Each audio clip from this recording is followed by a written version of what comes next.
like us literally watching. That's like you expect the white people to tell you great things about black people. Why would their enemy, why would they boost them up and be like, oh, the Russian economy is doing great. The Russian people are succeeding. The Russian people have the strongest military. The Russian people are taking over. We're afraid of the Russian people. Why would they do that? So they're going to paint this narrative that, oh, it's a weak country, their weapons are outdated, they don't have it. For you people to have this false pride. But we know through biblical prophecy that what? Hey, you can believe whatever you want. You can believe it's the UAAA. It don't matter. That land is prophesied to bring great destruction to this land. Hey, if I could just add, Russia, they coming up with new missiles. It seems like every week they got a new high-powered, high-technology missile that the United States can't fuck with. That's right. They got missiles that can fly from over here within like 15 minutes or so. Yep. Yes, they got missiles down there in Cuba, Venezuela, different parts on this side of the world. It's already here, and then it ain't about it's a slide ahead because it's a deception. It's not. We're not concerned about what they're telling us. We want to know what they're not telling us. I see a whole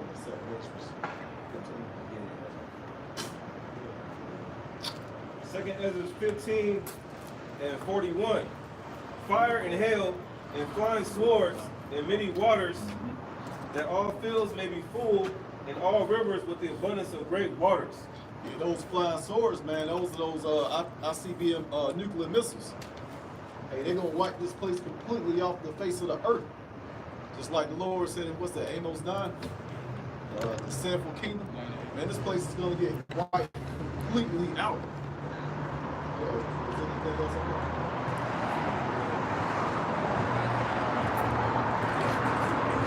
They shall break down the cities and walls, mountains and hills, trees of the wood, and grass of the meadows, and their corn. There's going to be nothing left.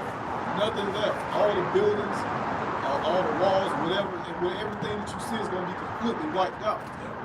And it's going to come from overseas, from Russia. Think about what fire does to this in logs. You might have a 50-pound log. Once that fire cooks that log, it'll be ash, man. So that's what the Lord will turn this place into. The land of ash. Right there in the Verse head. 43, and they shall go steadfastly unto Babylon and make her afraid. Right. It's already making Babylon afraid. But, everybody walking around like, they don't watch the news. They don't see, these videos that Russia's putting out. Showing off their military weapons. Who else? North Korea. China got some stuff. Then you got India. Who else? India. Iraq, Iran. Yeah, man. All of these. What's that? Joel 3. Yep. Joel 3 And 9. Okay. Verse 17. Behold, I will stir up the Medes against them, which shall not regard silver, and as for gold, they shall not delight in it. That's right, in Medes, that's talking about Russia. Okay, America, which is Babylon the Great, the leaders of this place, they can't buy themselves out of this situation that they have with Russia, man. Okay, and what are Russia going to end up doing? Sending ICBM thermonuclear missiles over into America, which is Babylon the Great, to destroy this place, man.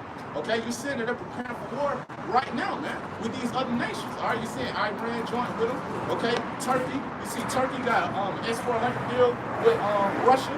Okay, and that's making the leaders of America, which is Babylon the Great, afraid, man. Okay, why you think they don't want them to have the S-400 missile defense system and those F-35 fighter jets, man? Okay, because they're scared that it'll land into the hands of the leaders of Russia, man. Okay? Yeah, I'm just looking at this pie chart as far as the world's debt. And the United States has 31% of the whole the debt of the whole earth. And you can't pay that back.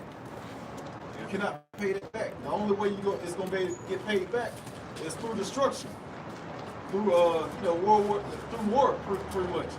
I think it was Bush, the second Bush Jr. He basically said that war makes money.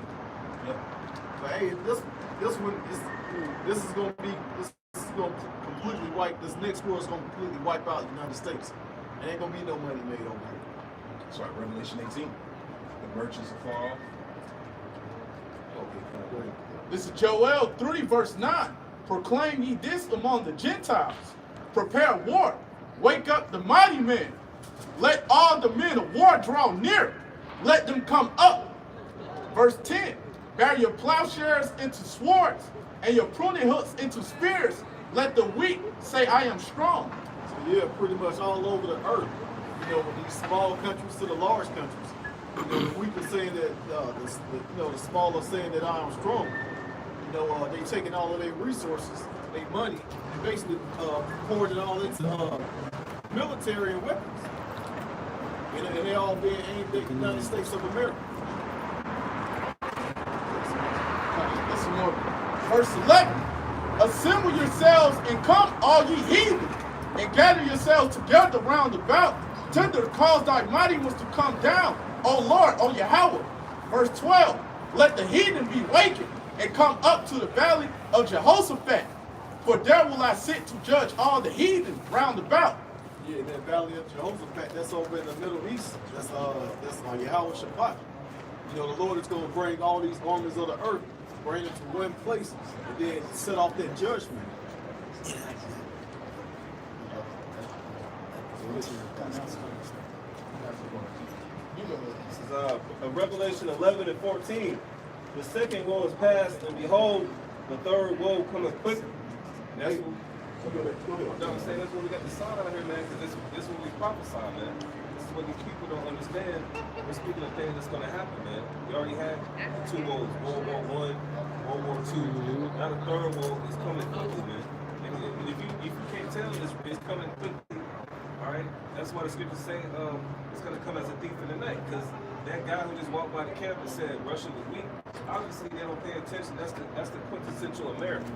You know, the scriptures say people be given in marriage, right? They be eating and drinking. That's what we see before us outside the cameras. Like, if you can pan the camera, you will see Matthew that 24 and 38 being fulfilled right now, man. Because people don't have a care in the world. Right. We're about to go into Thanksgiving and Christmas. So these people don't know what's going on, man. But this is why you gotta get it while the game's good, man. If you're on this chart right here.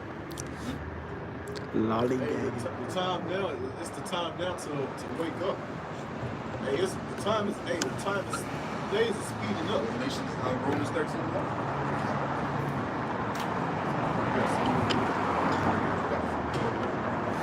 This is 2nd Esdras 13, verse 1. And it came to pass after 7 days, I dreamt a dream by night. Verse 2. And lo, there arose a wind from the sea, that it moved all the waves thereof. Verse 3. And I beheld, and lo, that man waxed strong with the thousands of heaven. And when he turned his countenance to look, all the things trembled that were seen under him. Hey, that's Yahweh Shah return.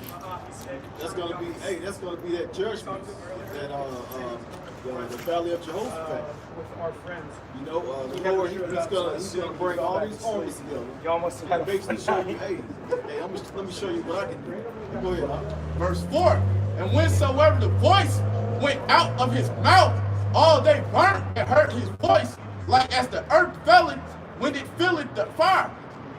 That's right. And that's talking about that concentrated fire coming from those chariots. All right, destroying the armies of the earth that's going to be gathered together over there in the valley of Jehoshaphat, which is Yahweh Shabbat in the Hebrew, which is the Most High's judgment.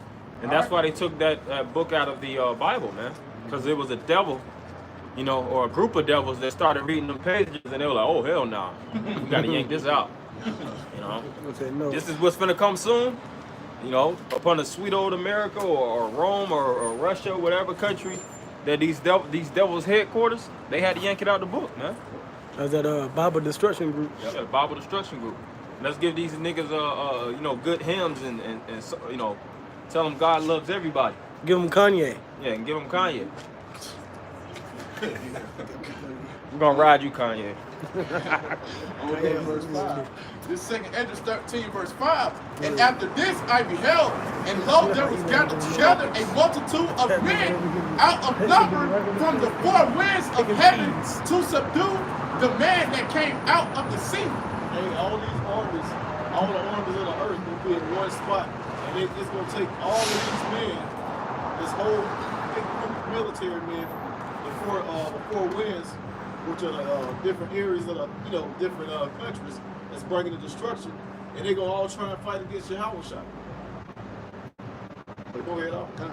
This is second Esdras 13, verse 6. But I beheld, and lo, he had graved himself a great mountain and flew upon it.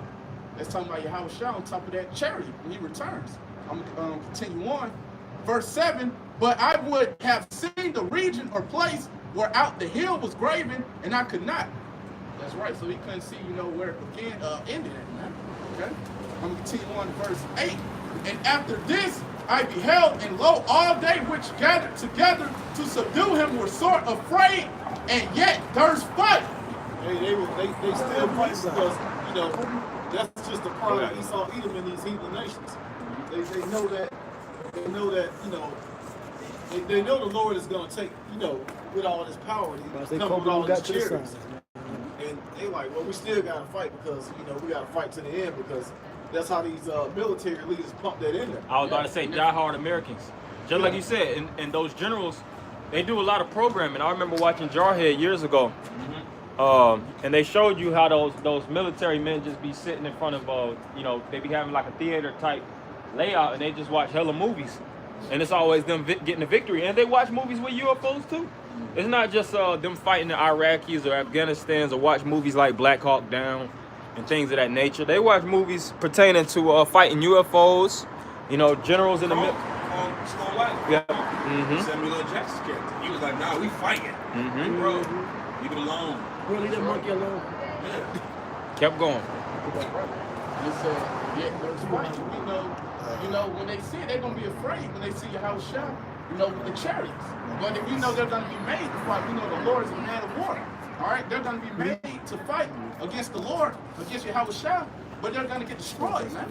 I'm gonna continue on to verse 9, second Esdras 13, verse 9. And lo, as he saw the violence of the multitude that came, he neither lifted up his hand, nor held sword, nor any instrument of war, but only I saw that he sent out of his mouth as it had been a blast of fire, and out of his lips a flaming breath, and out of his tongue he cast out sparks and tempests.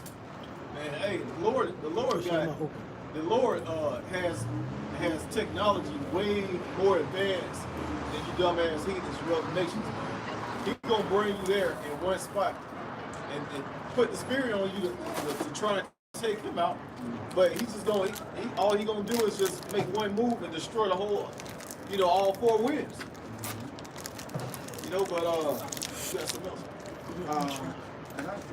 Yeah, that's pretty much it. And the angels gonna do the work too, because it speaks about how the angels of the Lord are thousands upon thousands. With that Psalms 68. Yeah. I think 11, if I'm not mistaken, or 10. So it's gonna be a fight aerial. From the because what's that? The Air Force. The Air Force is gonna try to interject in this fight. Space Force. The Space Force. You're gonna have ground troopers. You're gonna have the Marines. Yep. The Navy. All these. Robots. Yeah, they have robots and cheetahs. They have all kind of investments towards winning this war, and they're gonna lose. They're gonna lose horribly, so to speak. Try and go against the body. Shit. Hey, which that Godzilla just came out recently. Godzilla 2. Man, that's a good movie, man. That was I seen a good- that. that was I seen a that good this week. I saw it. I had to watch that. We watched it yet? Oh, Revelation 12 and 7. movie. And there was war in heaven. Oh, I gotta watch that. Michael and his I angels watched all fought that. against the dragon. You And the watched the dragon first fought one and that came his out? angels. Verse 8. And prevailed not. Better watch the second. Neither was their place found Oh, anymore yeah, in you did heaven. watch it. Now, a Christian I read watched that it. and think that, there Second was one? war in heaven. Yeah. And Satan got I told you I watched all that. Really. Oh, I thought you said you did. talking about Oh, it was precepts in called 2 Cone. Esdras 13, man. outside fighting all the military forces. That's why the scripture I watched him this week. king all over the Revelation 19, and the one who's not going to fight veil is Bro, I was just saying, so you can make a Revelation 12. I've been there. I'm pretty old, like what? 20. I don't like 2017. Yeah, 27. eventually the Lord's Yeah, gonna that's what I'm come saying. back. Old. He's gonna destroy these armies. Wow. You know, when I was doing I actually good. did a lesson on this last night, going into I really don't even think we're gonna have to take Esau Edom into slavery. I think they're gonna see the glory of the Lord. They're gonna say, okay, they just gonna give up. Well, it does say in Revelations after the destruction they're gonna be proud still. Yeah, it's gonna be They right. gonna Yeah. deal righteously with them. They still. That's what's gonna make it fun. Is they gonna still be proud. We gonna They ain't gonna give up, man. yeah, nah. They ain't gonna give up. They're gonna see the glory of the Lord and be like, fuck that. They're gonna be in bunker. That's what they gonna say. Yep. I mean, if I was looking at a power that couldn't be destroyed, I was just you can have it. Hey, well, that's what makes you an Israelite. No matter what, get Second Thessalonians. Edomites don't think like that. Real quick, get Second Thessalonians. What is this? 2 and 7.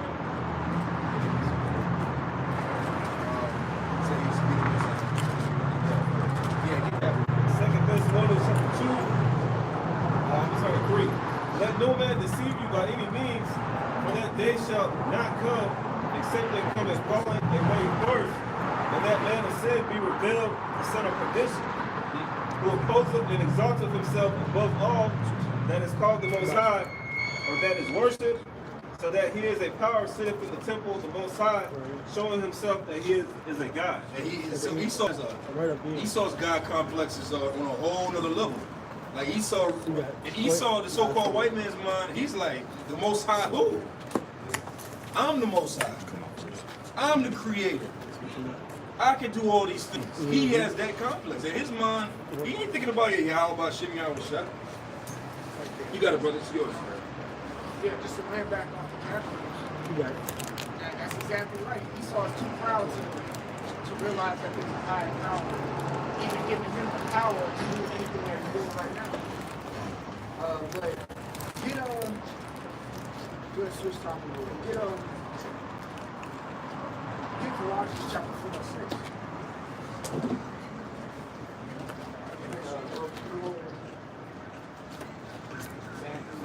Matthew 12 first. Because the times that we're coming in now, matter of fact, get Amos 8 first. And then we'll go to Colossians. So get Amos 8 first.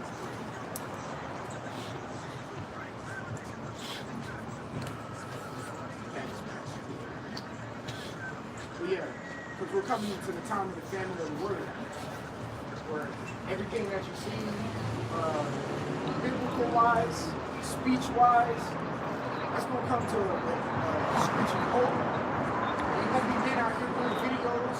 You're going to be men out here on the highways and byways. Esau messing with the YouTube platform,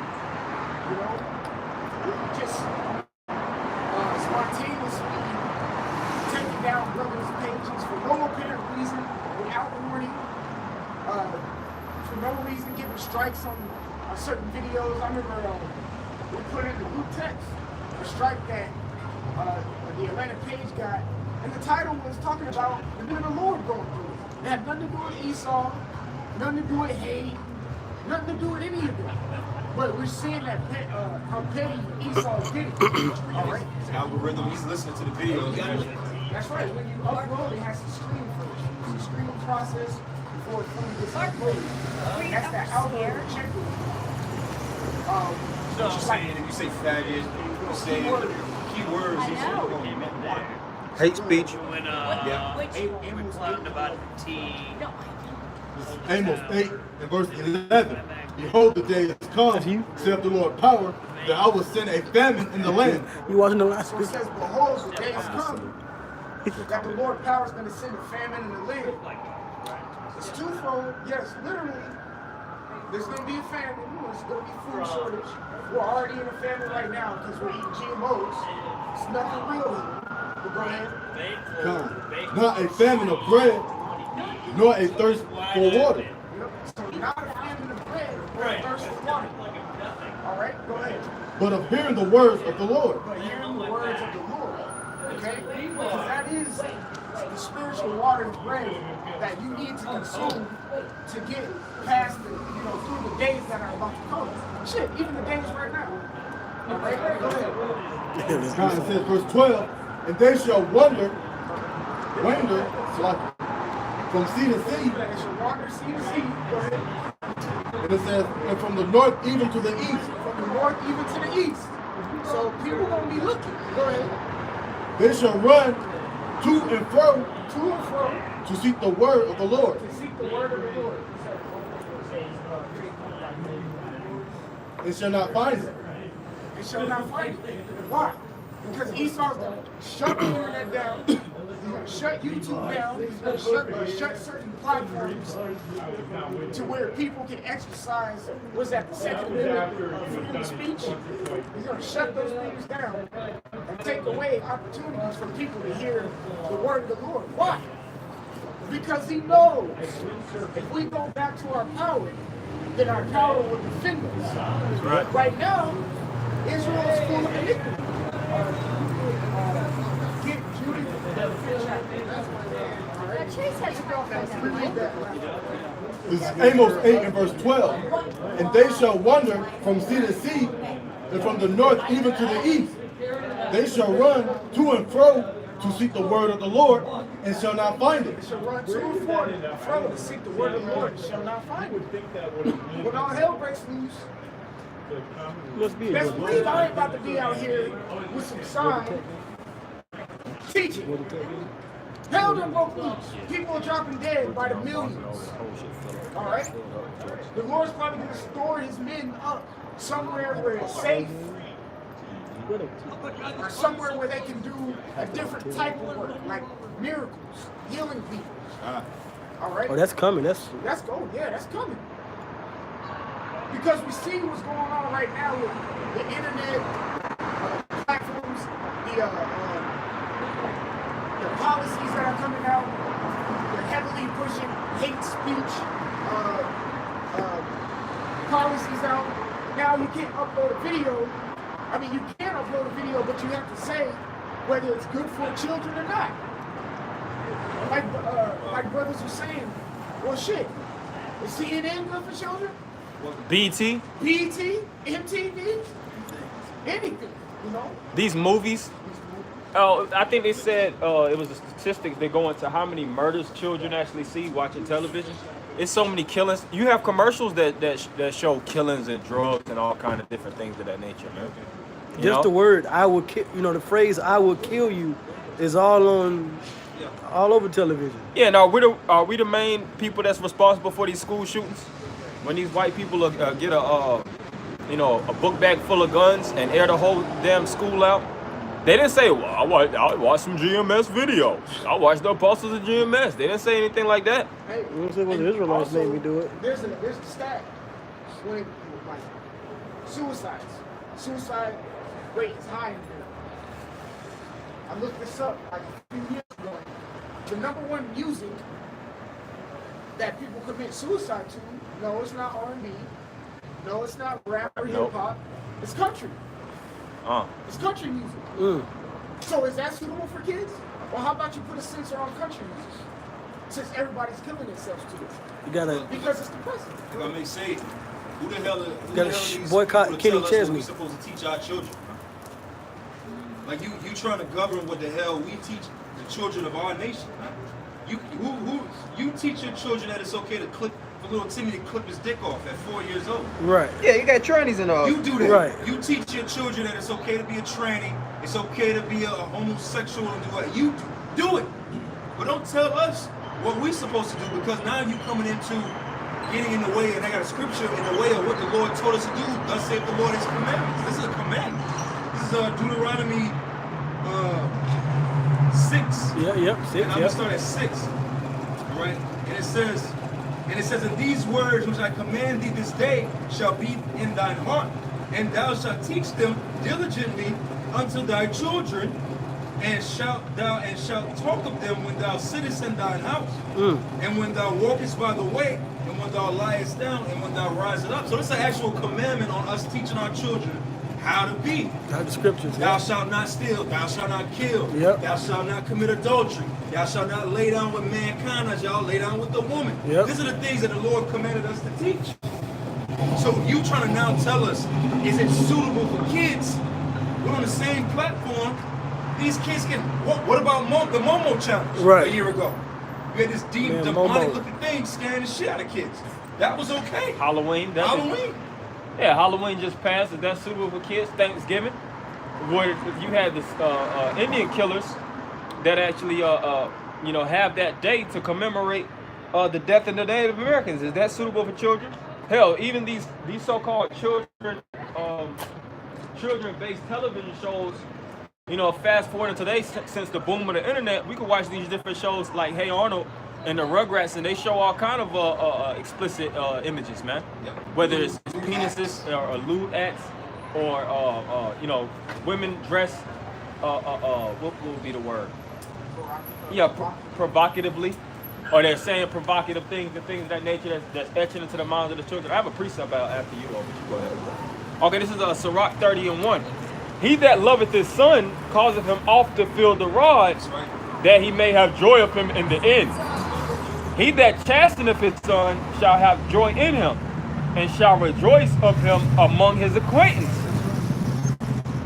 He that teacheth his son grieveth the enemy, and before his friends he shall rejoice of him. Right, and we teach our children the warfare, man. We're not going to teach them that this is the peaceful time. See, they want us to rock children to sleep, man. Yep. Giving them that time out mentality. Because what does that breed? That breeds homosexuality, man. That mother-son relationship. We're not mothers. We're spiritual father figures. The scripture says to be a father unto the fatherless. Mm-hmm. So we come stern. We come austere. We tell the reality, if you do this, you're going to die from this, man. If you turn to the ways of homosexuality, that life leads unto death. The Most High will kill you. Whether directly or indirectly, you're gonna die. But is that a figment of imagination? Are we coming fictitiously? Are we trying to promote what would be the word? Hate speech? Are we just coming cruelly? No, we're just laying out the skinny. We're just coming from a realistic standpoint, because we had father figures that told us instruction. They gave us mental and spiritual chastisements. And they gave us restrictions according to the views of the world, so that we know how to work to walk circumspectly. Have fear. Yeah, and have fear. And even if you look at the nature of beasts of Shalom, bro. If you look at the nature of beasts of the earth, they don't commune like we commune. They don't communicate how we communicate. You don't see lions talking orally one to another, but they show them the lifestyle that they live. And there's nothing in the jungle but death, man. Whether it's lions fighting other lions and They teach them to fighting kill. over territory, Right. they teach them the art of killing. They teach them the art of hunting. They teach them the art of survival. They teach them the predators, the prey relationship, and we do the same thing. It's the exact same model image that's in the scriptures. I got a little bit more. He that teacheth his son grieveth the enemy, and before his friends he shall rejoice of him. Though his father die, yet he is as though he were not dead, for he have left one behind him that is like himself. Right, and you have these different individuals that sign up for the military. They teach them to kill Iraqis, and they teach them that the Arabs and the other, they saying that we're speak hate speech, but the whole war on terror, everybody thinks of Arabs as terrorists. Right. If we're on the plane right now and we see a bunch of Iraqis with turbans on, we're gonna be freaked out of our goddamn minds, man. We're not gonna know if we're gonna make it home. You see, because that's the image that they put out and projected on media upon the men from the higher class or to children. Yeah. Right, and that's the American propaganda. That's the same for China. Make the truth out about the stereotype. That the truth is suitable for all ages. But clearly, like the captain and the deacon ready, that it is. You got to teach your children these types of these words. You know what I'm saying? You got to teach your children our heritage, our culture, the way of life. That's right. That's how you keep a nation going. That's how You teach them their customs, their heritage, what is it say? You know, It takes a village of history. a child. Right. Well, the village has probably have certain law, statutes, and commandments that they abide by. That's why they kept being the village for however amount of years. It's the same thing with us. All right, our heritage is continuing with these men that you see on the highways and byways. It's been like that since the beginning of time. So we're getting our heritage back. Since the earth was formed. All right, it just dwindled. Since Adam. So it dwindled a lot when it came to the number of people, but we're still keeping it going. We're still out here teaching our heritage and culture to everybody, all ages. We're renewing it. That's it. That's right. We're getting it back. But with this famine of the word coming, Esau trying to do things to YouTube, we have to be sure the way we teach. I'm not saying conform or change and but there's some things that you have to say that some things you used to say that You can't be just dropping the F-bomb. You can't be doing it. This can't be just, just use homosexual, man. Yeah, Right. Or Tony. Same. That's sodomite. Just wise up. Yeah. I say like a biblical reference for it. All right. Okay. Because like we were speaking earlier, there's algorithms that YouTube uses to look for certain keywords that will flag people. So get that. Colossians 4:6. This Colossians 4:6. Let your speech be always with grace, seasoned with salt. Okay, always with grace. Okay, when you ever see something that was graceful, like a swan flying in the air, or a dolphin swimming in the sea, it's graceful, it's smooth, it looks pleasant. All right, it's the same way how your speech should be. This is such harmony with this environment. Exactly. Your speech should be like a symphony. It's pleasant to the ears. Okay? That's why you have a whole song book called the Songs of Solomon. All right? Those are the words of Solomon. Look at that book. It's poetry. All right? But it's certain his speech, how he was saying it makes it soothing to the ears. All right? He was seasoned, his speech was seasoned with sauce. I was shocked. Done. Let your speech be always with grace, seasoned with salt. Seasoned with salt, and having a certain type of flavor that people consume and it tastes good. All right, go ahead. John, that ye may know how ye ought to answer every man. That ye may know how ye ought to answer every man. All right, there's situations that come about, and when you have to speak to people, there's certain ways you have to come to them. Sometimes you have to come stern. Sometimes you come gentle. The scriptures tell you to be gentle to every man. All right, just paraphrase. Sometimes you have to come bluntly. Yahushua, really, when you read the four Gospels, Matthew, Mark, Luke, and John, Yahushua expressed every personality in the read those. Yeah, he did. Sternness, gentleness, seriousness. Even sometimes he was goofy. He was playing around. All right, he expressed everything. He was funny. He was all of that. Compassionate, Extremely. brotherly, humble, meek, merciful. All of these things he expressed different types of personalities. But the main thing we got to focus on, which I'm speaking now, is how he spoke to people. It's very gentle. I was speaking to Ibad Barzal the other day about when Martha and Mary were with Yahushua. And Mary was leaning on, close to Yahushua, and Martha was trying to get everything in order. And Martha was kind of getting annoyed, like, Mary, why aren't you doing, whatever? And was Martha going off? No, she wasn't. Get everything in order. Yahushua and said to her, you're doing too much.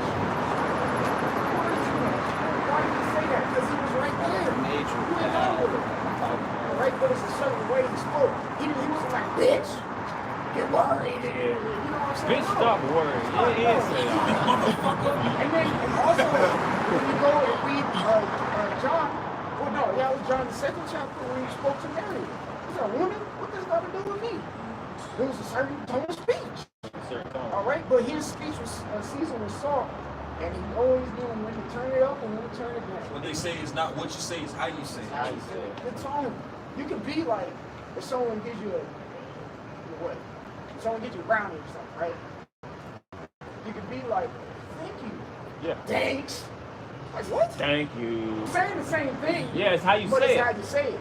Is your speech graceful? Is it seasoned with salt? Is that it on that? Because it's the energy. It's the energy. The energy about how you say certain things too.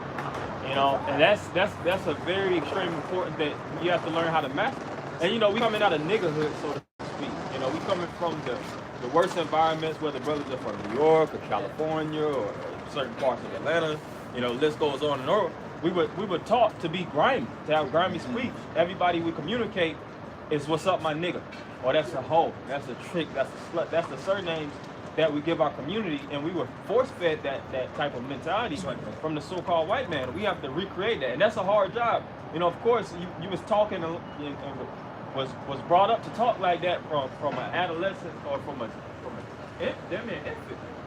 In the woman, your mama cussing somebody out. You know, you getting fed that vibration. You know, all the way in the belly, man. That's why David said how he was born in sin up until this point, and now you have to, you know. But this is the time, though. It's important for us to learn to recreate those thoughts and that speech. Like people were saying, you gotta master. You gotta master your tongue. All right, master your tongue. That will help you out how to speak to others. Or through the spirit, it's just gonna get down to the point where it's like, you know, like it's NBA season right now. A team like the Atlanta Hawks, right? They might run their whole 13-player roster right now. They might play every player on the roster right now. But when that playoff season comes, man, they probably playing the starting 5 and maybe 2 to 3 more reserves. So it's gonna get to a point where if you ain't got it, when it gets to the nitty-gritty, you ain't gonna have much to say in that time. And the Lord just be like, nah, those men, the spirit is gonna be on certain men to speak because they got it. Yeah, and if you don't got it, the scripture says what? That the righteous shall keep silent in it. That's right. Yep, that's a weapon in itself. If you're not a man of, because the scripture says the Lord, and what was that? Isaiah 3, the Lord shall take away that eloquent order, if I'm not mistaken. But the scripture says that, how the Lord is going to take away the eloquent order. So we don't, every brother doesn't have the level of oral exchange as suitable as the next brother. Some brothers are wordsmiths, you know. They take laborsome and painstakingly study words to actually learn how to speak. But some brothers don't have that skill, but you know, you have to learn the art of quietness. Sometimes.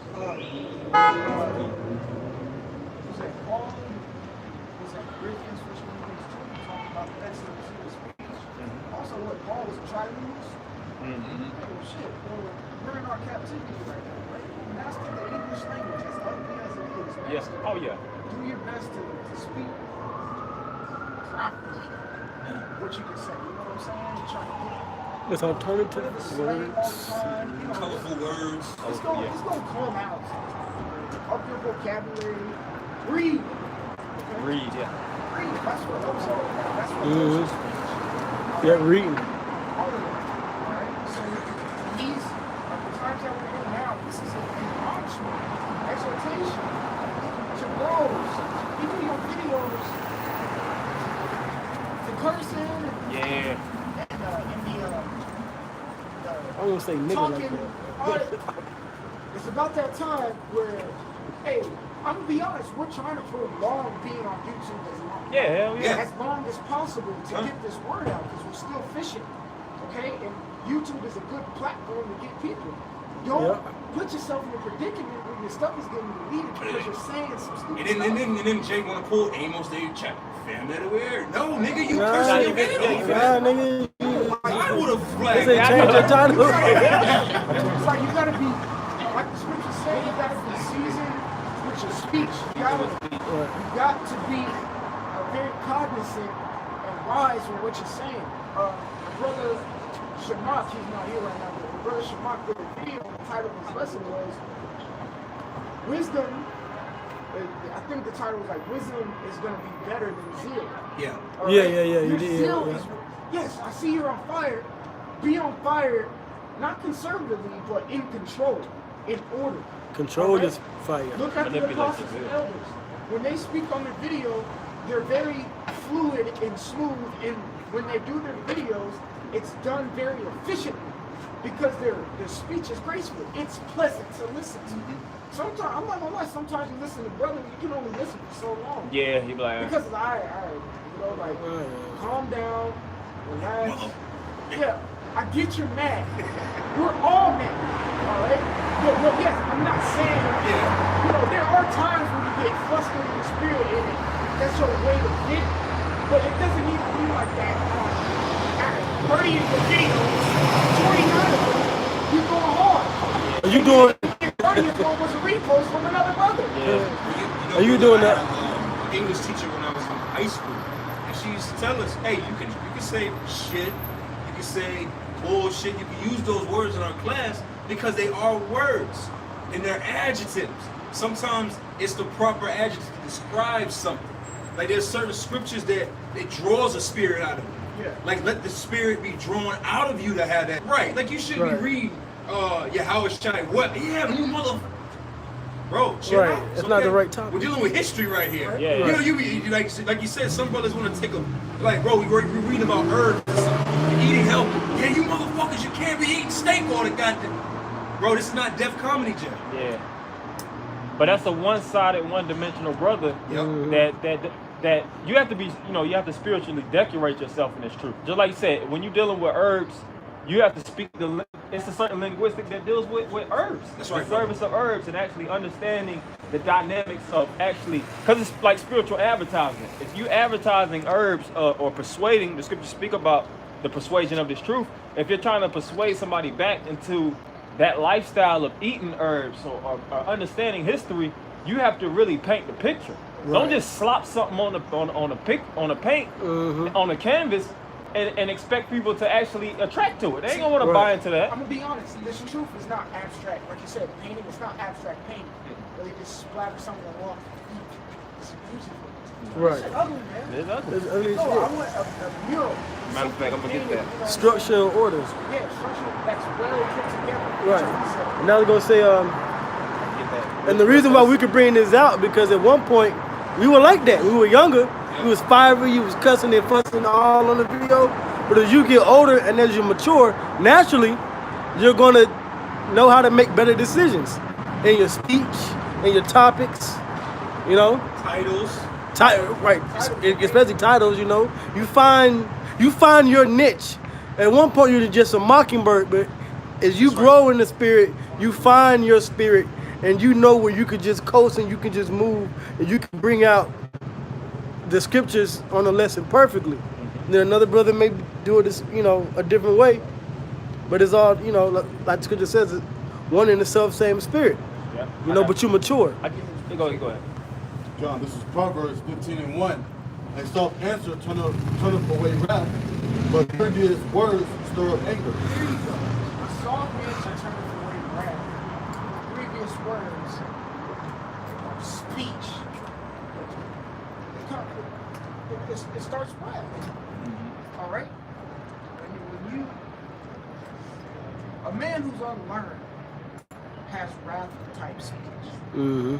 See, a man who's not seasoned, who doesn't exercise wisdom, or doesn't apply things that he's learned, he's always in some predicament because of what he said.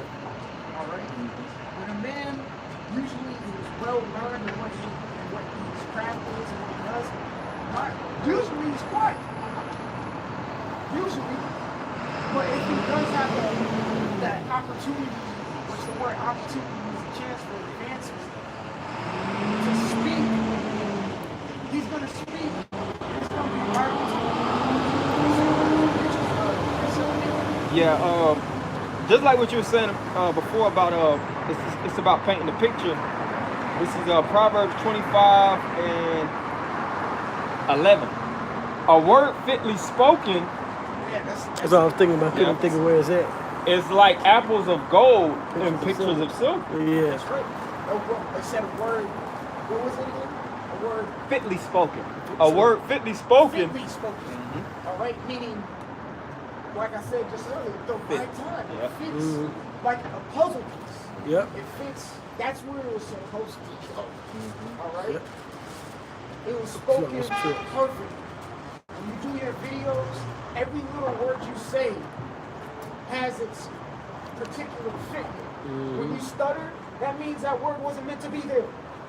I know we slip in the speech, all right? But when you have to correct yourself, because it wasn't supposed to be there, when you correct it, that's the word that was supposed to be fitly spoken.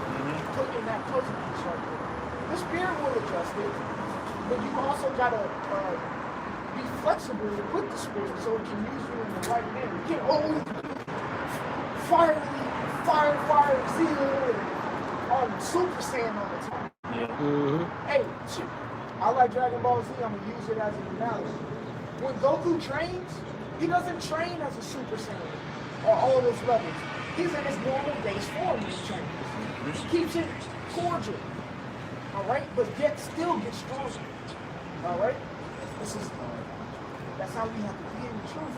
That's how you start out, right? right? When it's time to turn up, when you're in training, sometimes you gotta train in your base form, across in a smooth manner. You turn up if needed. Ecclesiastes 6:5. It says, "Sweet language will multiply friends, and a fair speaking tongue will increase kind greeting." Exactly. Like the brother was saying, when you're speaking on herbs, I don't need you on the video talking like you got that mystical or something. You know? It's herbs, man. Damn, I don't want to eat a salad after what you just said. Yeah. You're like, no, man, like, hey, you know who does a good job with that? The brother Yankwall. Oh, He does yeah. videos on herbs, but it's pleasant to listen to because he's not going Ape shit on the video. shit on the track. Yeah. All right, so okay, it's informative. All right, it's a speech that's coming out that's gentle. It makes me want to eat herbs. Yes. He's teaching me, and he's enlightening me while simultaneously teaching me to bring me into that to the herbal lifestyle, and it's pleasing, like you just said. Like the scripture just says, it brings friends. Okay? You think Yahushua was continually talking to disciples, and yes, he was exhorting, he was rebuking and reproving. Yeah, sometimes he had to curse out Peter, but you think that was on an everyday basis like that? No. I can't be around somebody who's constantly bashing me all day. Right. Right? Right. Come on, Like, what's man. wrong with you, man? Or Samuel And Jackson. the thing is, Yahushua knew everybody around him was not perfect, but he was. So he knew how to deal with them. I know they're going to jack up. I know they're going to mess up. You know, after children, after I tell them one thing, they're probably they're not listening. But they're going to slip up and do it again. I get it. You should, you know, it's funny that we're now dealing with this whole idea of these videos suitable for children, because like what you're speaking of, like, it's a way that, like, I have a daughter, and men back here that have children themselves, they know that. Sometimes you gotta curse your son or your daughter out. Like, listen, little nigga, I'll slap the shit out of you if you keep doing it. You gotta kind of bring the fire to them. You got to. But all day, every day, I'm not. Listen, motherfucker. Clean your room. Go clean your room, motherfucker. Like a gangster. Scripture say don't be a lion. No, you that's how Yahushua was, because the scriptures always what? Speak to us as the children of Israel. Even the words that we read is presented a certain way so that we can digest it. So like you said, it's like, would you talk to your son or your daughter that's 4 or 5, and a lot of you people you do. You treat your children like they pit bulls. Right, like they grow, like they equal to you. Like they're not equal to you, man. You know. Matthew chapter 12, verse 36. When I Cussing say the unto kids you, out all the damn every time. idle word they should give account thereof in the day of judgment. Yes. I said, take the meat out the freezer, motherfucker. All right? You, hey, hit that in James, the 3rd chapter with the tongue. Take the meat out the freezer. Fire the room. But every idle word, a man should take account of. Every video that you put, every little thing that you said, every little thing, the conversations you may have had between Aki, conversations you made between you and your rib, or whatever, you're gonna have to take account of that. You're going to. You're gonna have to take account of that. When you read Matthew the 27th chapter, Pilate said to Yahushua, "You the king of the Jews?" hey, thou sayest. You said it, man. You take account of what you just said. All right? Everything Yahushua taught and preached, he owns up to it. How did he own up to it? By going on the cross. How did he own up to it? By being silent. That's how he owned up to everything that he said. He didn't say it. All he said was, thou sayest, and Eli, Eli, on the cross. That's it. Yeah. Throughout the whole thing, but the way he justified and accepted the words that he said while he was on earth and while he was doing his 3-year ministry was by silence. That's how he accepted it. That's how, when he just said, every idle word, you shall take account. He took account of it. Everything that he did and said when he was Solomon. Everything that he did and said when he was Adam. Everything that he did and said when he was Melchizedek. Everything that he did and said when he was Isaac. He took account of all of it. That's why you have Isaiah the 3rd chapter. He took account of it. All right? And he just told us the same thing. So all your videos that you've done, all your highways and byways that you spoke at, you have to take account of it. That's why Colossians 4:6 is such a pivotal precept, because you got to be seasoned. You don't want to be flying out on the mouth. Yes, the Lord understands when you first get into it. You, woo! Headstrong, gung-ho, zealous, and I don't know what. Guns ablazing. Guns. Yosemite Sam. Hell yeah. Right. Yosemite Sam All on right, yeah, this Yosemite video. Sam. God dang it. We're not gangsters. All right? Yeah, we ain't gang. You gotta, you start to mellow out. Thugs. But once you mellow out, that's that wisdom that's mellowing you out. Therefore, watch what you say. Yeah, and I'm a real that, mellow fellow. That analogy you made, Yosemite Sam is on point. Because if you think of somebody that's just a random shooter, they don't have no holds bars. They're not restrictive and they're not precise. But if you look at somebody that's a precision shooter, they get a lot more done with a lot less bullets, man. When you just shooting a gun and you just shooting all over the place, in most cases you're gonna hit things that don't even need to be hit, man. Innocent bystanders and things of that nature. But if you're what do they call a marksman? If you're a marksman, you'll never miss that sniper? point. You know, like a sniper. Spiritual Gotta be sniper. a spiritual American sniper. Yeah, you gotta be a spiritual master. Suicide squad. Yeah. Oh, yeah. Yeah, bullseye. What name? Dead shot? Dead shot. You gotta be a dead shot. Yeah, you gotta be a spiritual dead shot, man. In the midst of them, I want that person right there. Right. Gotta be like that. Right, like you Bullet can pick out curve one. and Like you can pick out one person out of the whole crowd.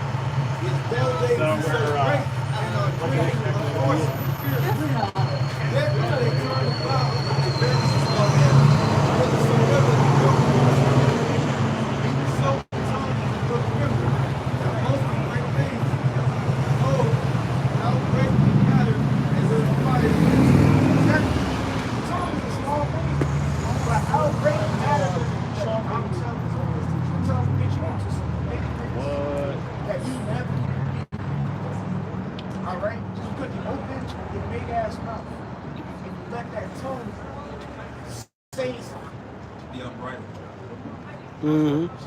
That forward mouth, like the brother said, like it speaks of in the book of Proverbs. Also, there's another word, upbraiding. That goes back to murmuring, talking behind someone's back. Backbiting. All that is done with the tongue. Blasphemy is done with the tongue. And a lot of times you underestimate the tongue and its truth. You start to say things and then later on you're like, damn, man. That's where regret comes from. Which of course we're gonna fall under all gonna fall under that banner. But it's now is the time to be way more careful on what we do. That's why the brother said. And a caveat, we're not saying don't teach certain things out the Bible. Teach about the Bible, but find a pleasant way to say it. Yeah. All right? If you're going to talk about people that's going into slavery, which is true, say it in a way that's understandable, but tone that people can understand it. Don't be, God damn you, Going in the motherfucking slavery. Israel's going to have salvation, all right? And the other nations, including the Edomites, who are the self-proclaimed white man, they're gonna go into bondage and have shackles on their feet and hands. Something like that. Yeah. But there's no nice way to say it, but there's a way to say it.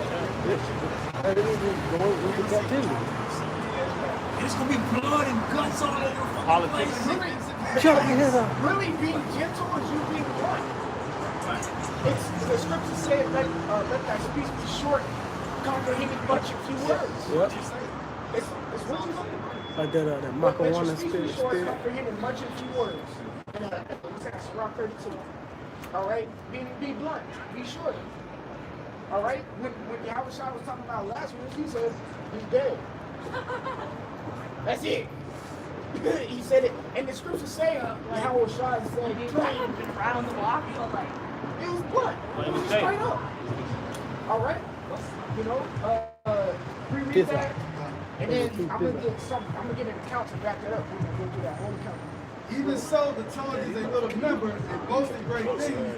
Behold, how great a matter a little fire kindled. Behold, how great a matter a little fire kindled.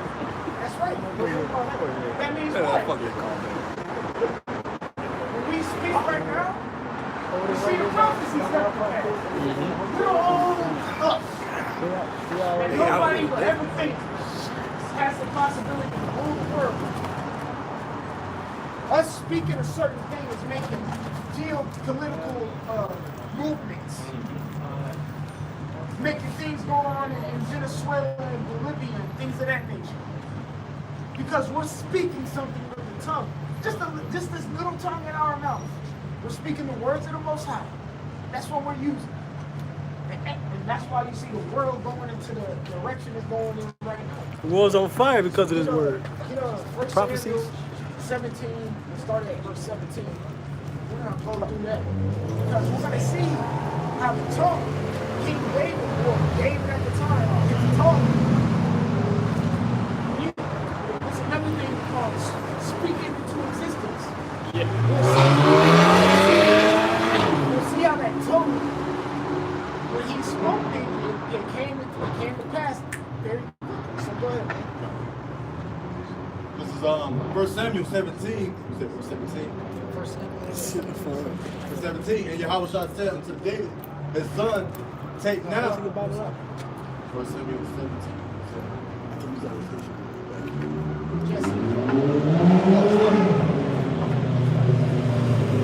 And Yahweh was like, and Jesse said unto David, his son, take now for thy brethren and empire of this these 10 loaves and run to the camp to thy brethren and carry these 10 cheeses unto the captain of their 1,000. All right, so Jesse, David's father, told him to take some bunch corn, some loaves of bread, and some cheese to his bros who are going out to the battle against the Philistines. Go ahead. God. And look how thy brethren fare and take their pledge. Pretty much go check on them. Go ahead. Now Saul and they and all the men of Israel were in the valley of Elah fighting with the Philistines. And David rose up early in the morning and left the sheep with their keeper. And took and went. And Jesse had commanded him. And he came to the trench as the host was going forth to the fight. Hey, so they was getting ready to go at it with the Philistines. He went to the trenches, man. All right, go ahead. And shouted for the battle. That's right, go ahead. For Israel and the Philistines had put the battle in array. In array. In array. Go ahead. Army against army. Man, it's on, baby. It's on. My team versus yours. Go ahead. And David left his chariot in the hand of the keeper of the chariot and ran into the army and came and saluted his brethren. And as he talked with them, behold, there came up the champion. That's right. That champion was Goliath of the Philistines. And you gotta remember how much faith David had. You remember he coming over with some cheese and bread, to a whole battle, no armor, no weapon, just a satchel and a staff from sheep herding, and they in the march to the Philistines to fight. Fully guarded. And he going up in the middle, and what's up, y'all? Hey, Shalom, man, about God. His brother's probably confused as hell. Like, hey, we're about to go fight. What are you doing here? Go ahead. John, the Philistine of God, Yeah, Goliath by name, that's right, go ahead. out of the armies of the Philistines, and spake according to the same words. Yep. And David heard them. Look, it says, speaking the same words, when you read further up, Goliath was talking hot smack. All right? Proud. To the Israelites, and the Israelites got scared. First, because of his stature. Second, because they didn't have enough faith. All right, go ahead. Verse 24, and Hey, all the men. That's Rock, the 10th chapter. So the king, and so is the city. All right, go ahead. At this time, the house of Saul was running. All right, go ahead. And all the men of Israel, when they saw the man, fled from him and were so afraid. Ran away. I'm like, man. Go ahead. Verse 25, and the men of Israel said, have ye seen this man that has come up? Man, you ain't seen this dude? Go ahead. Surely to defy Israel is he come up. All right, go ahead.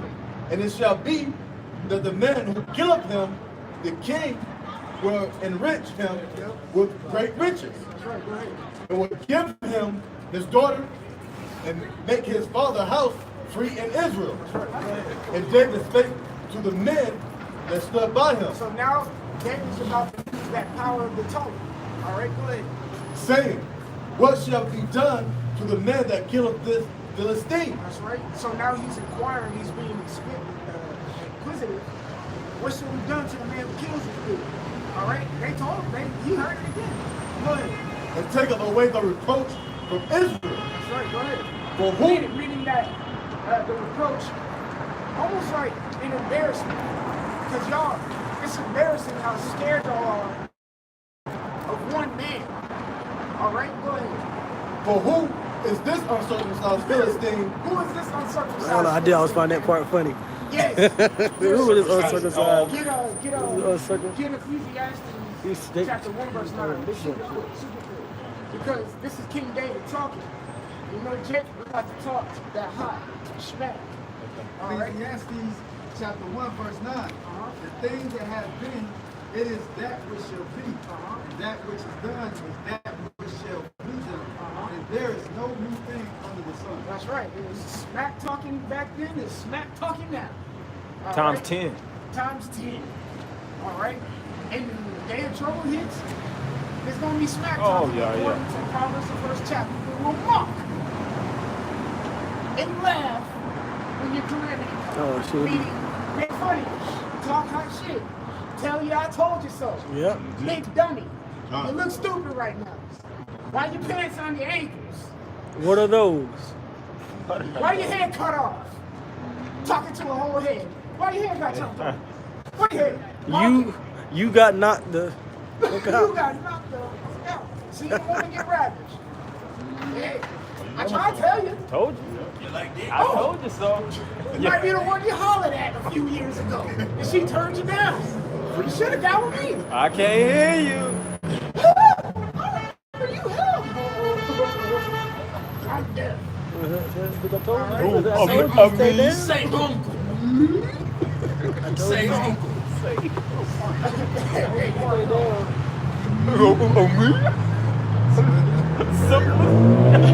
Eyes crawling. Kiss your toe. Alright? We gonna lie. It's the same thing David was doing right here. Who is this uncircumcised, black ass Philistine? Alright? Because you know it's probably hot and sunny outside. And they was getting burnt to crisp. Alright, go ahead. For who is this? So you know how you pick up the purple crayon, but it ain't got the goddamn wrapper on it. Yeah. You need black, and you start coloring it. God damn. Like, Oh yeah. As black as that purple goddamn crayon. David probably They tapped so black somebody. and purple. They David dark let- blue.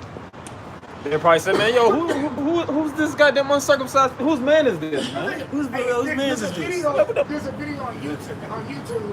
I don't know if I've ever seen the show. There's, some New York. You know how New York talk, New York guys talk, and they have like this Spider-Man song. Oh yeah. And every time, I know you're talking about. They'll be saying something. And He had on the. like, who is this nigga? Oh, He had the Timbs on and He had the shit. Timbs I was on. like, Hell. He'll who walk is in this and nigga? they'll watch the TV one time, and he's like, the channel changed. And like, who changed the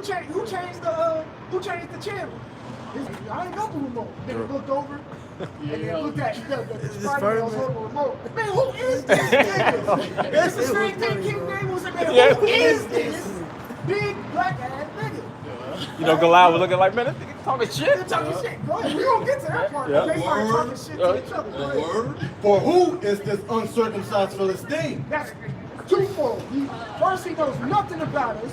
Second, literally, he's probably uncircumcised. Yeah, literally, yeah. That he should defy the armies of the living power? That he should defy us? Do y'all not know who we got on our side? He was getting them crunk up. Yeah, right. Yeah. Real talk, when you keep reading, Israel still afraid that Israel didn't get no, let's say, kahunas until he took them down, which we're going to get to. Go ahead. John verse 27. And the people answered him after this manner, saying, so shall it be done to the man that killeth him? And So I read that. 28. And Elah. So it shall be done to the man that killed. Start 27. John verse 27. And the people answer him after this manner, saying, so shall it be done to the man that killeth him? All right, go ahead. And Elah, Eliab. his elder brother, heard when he spake unto the men. Right? And Eliab's anger was kindled against David. So he heard his little brother Talking that smack. Like, man, what the fuck? He probably, you like, Shut your crap. you know what I'm saying? Like, but shut up. Trying to get all of us killed. Go ahead.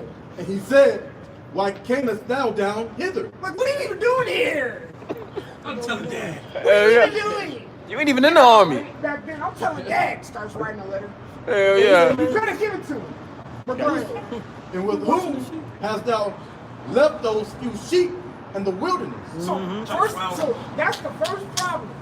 Eldest brother Eliab, why are you worried about some sheep and you're in the midst of war? It shows you that Israel's mind was not there.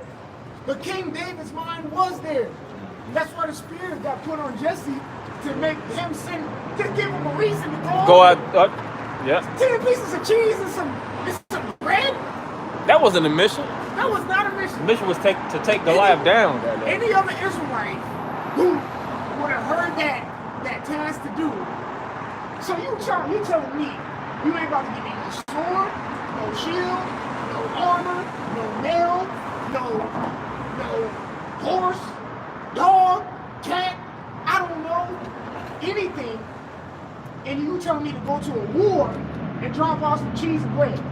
But you know, through the Spirit, that's how you know that King David was definitely meant for that. I was finna say that. Because- David wasn't anybody. Because David just wasn't a regular Joe Schmo, you know, yarn making Israelite.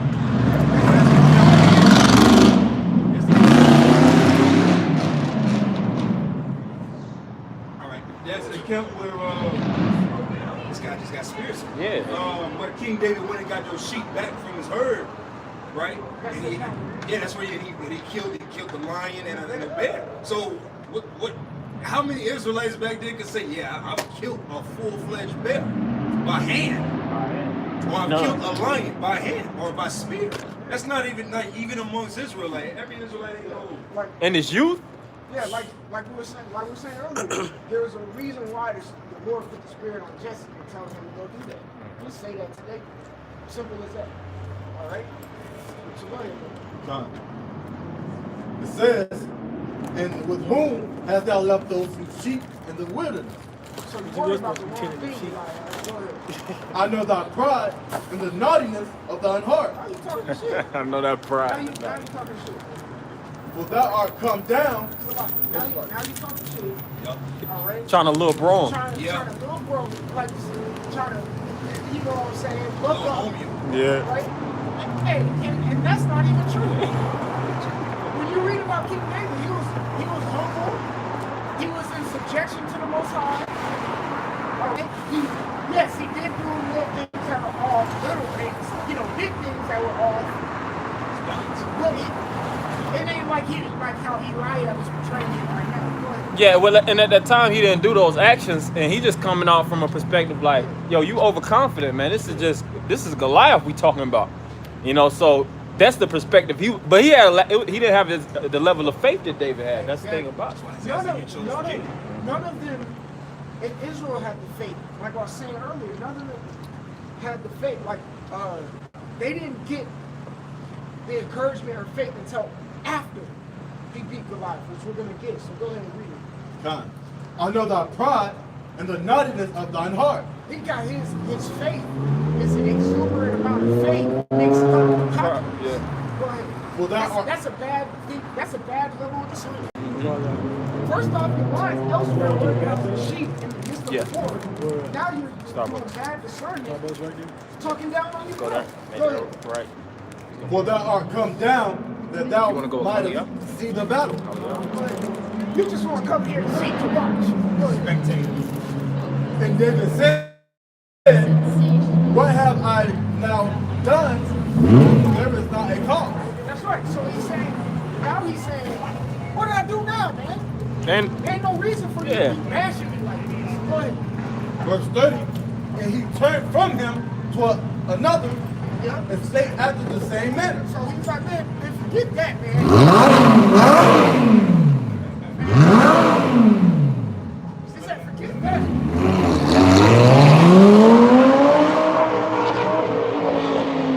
He said, forget that. You're going to get judged. He said, forget that. I'm going to just go back and keep saying what I was saying to Israel. Like, who the fuck is this? Who is this nigga? Go ahead. And he turned from him to another and spake after the same manner.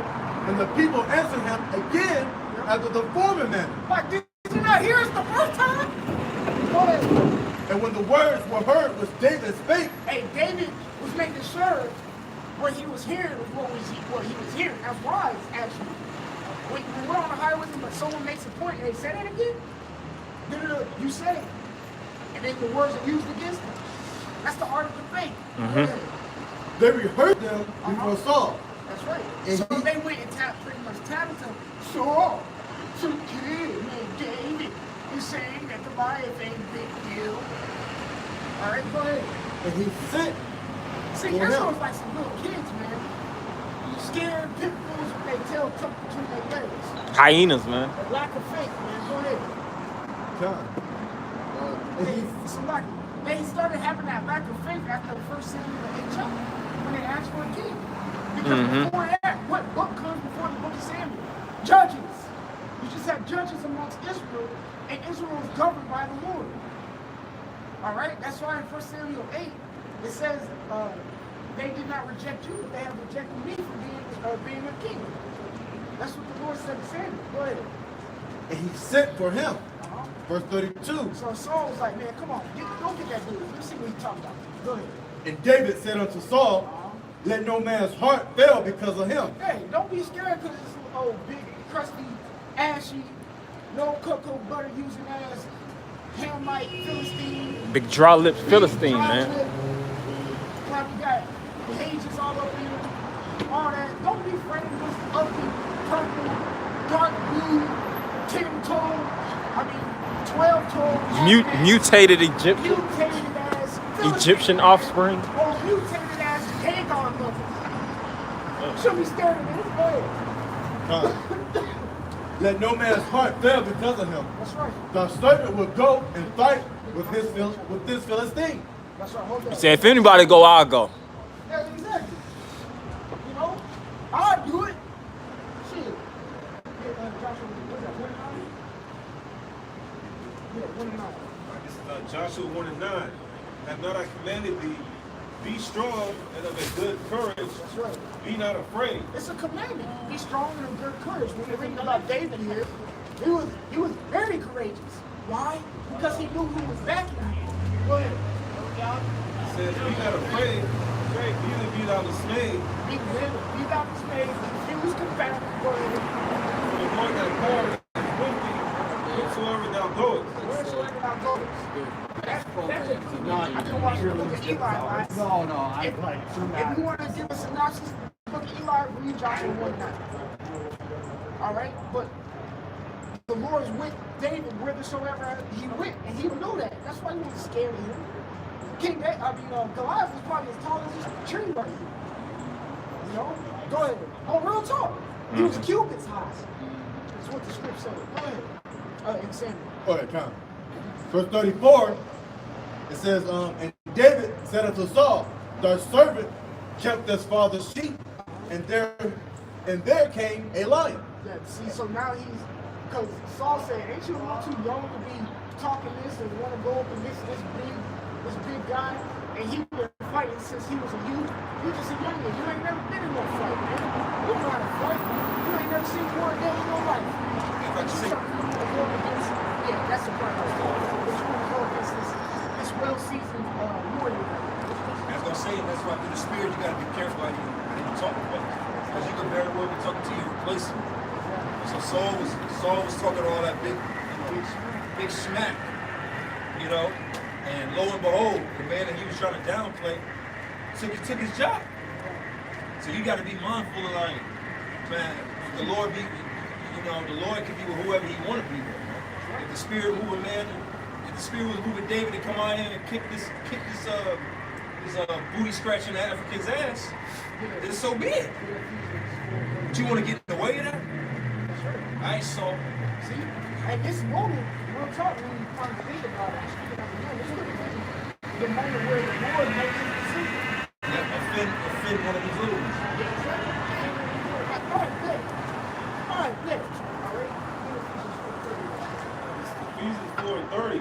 And grieve not the Holy Spirit of the Most High, whereby ye are sealed unto the day of redemption. That's right, but we are sealed into the day of redemption, but grieve not the Holy Spirit of the Most High.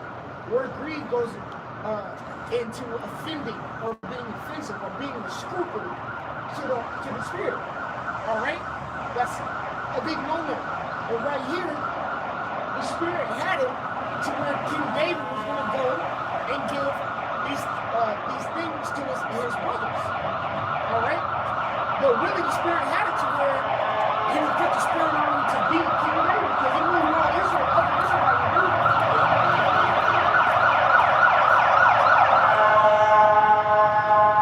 Keep going for a second.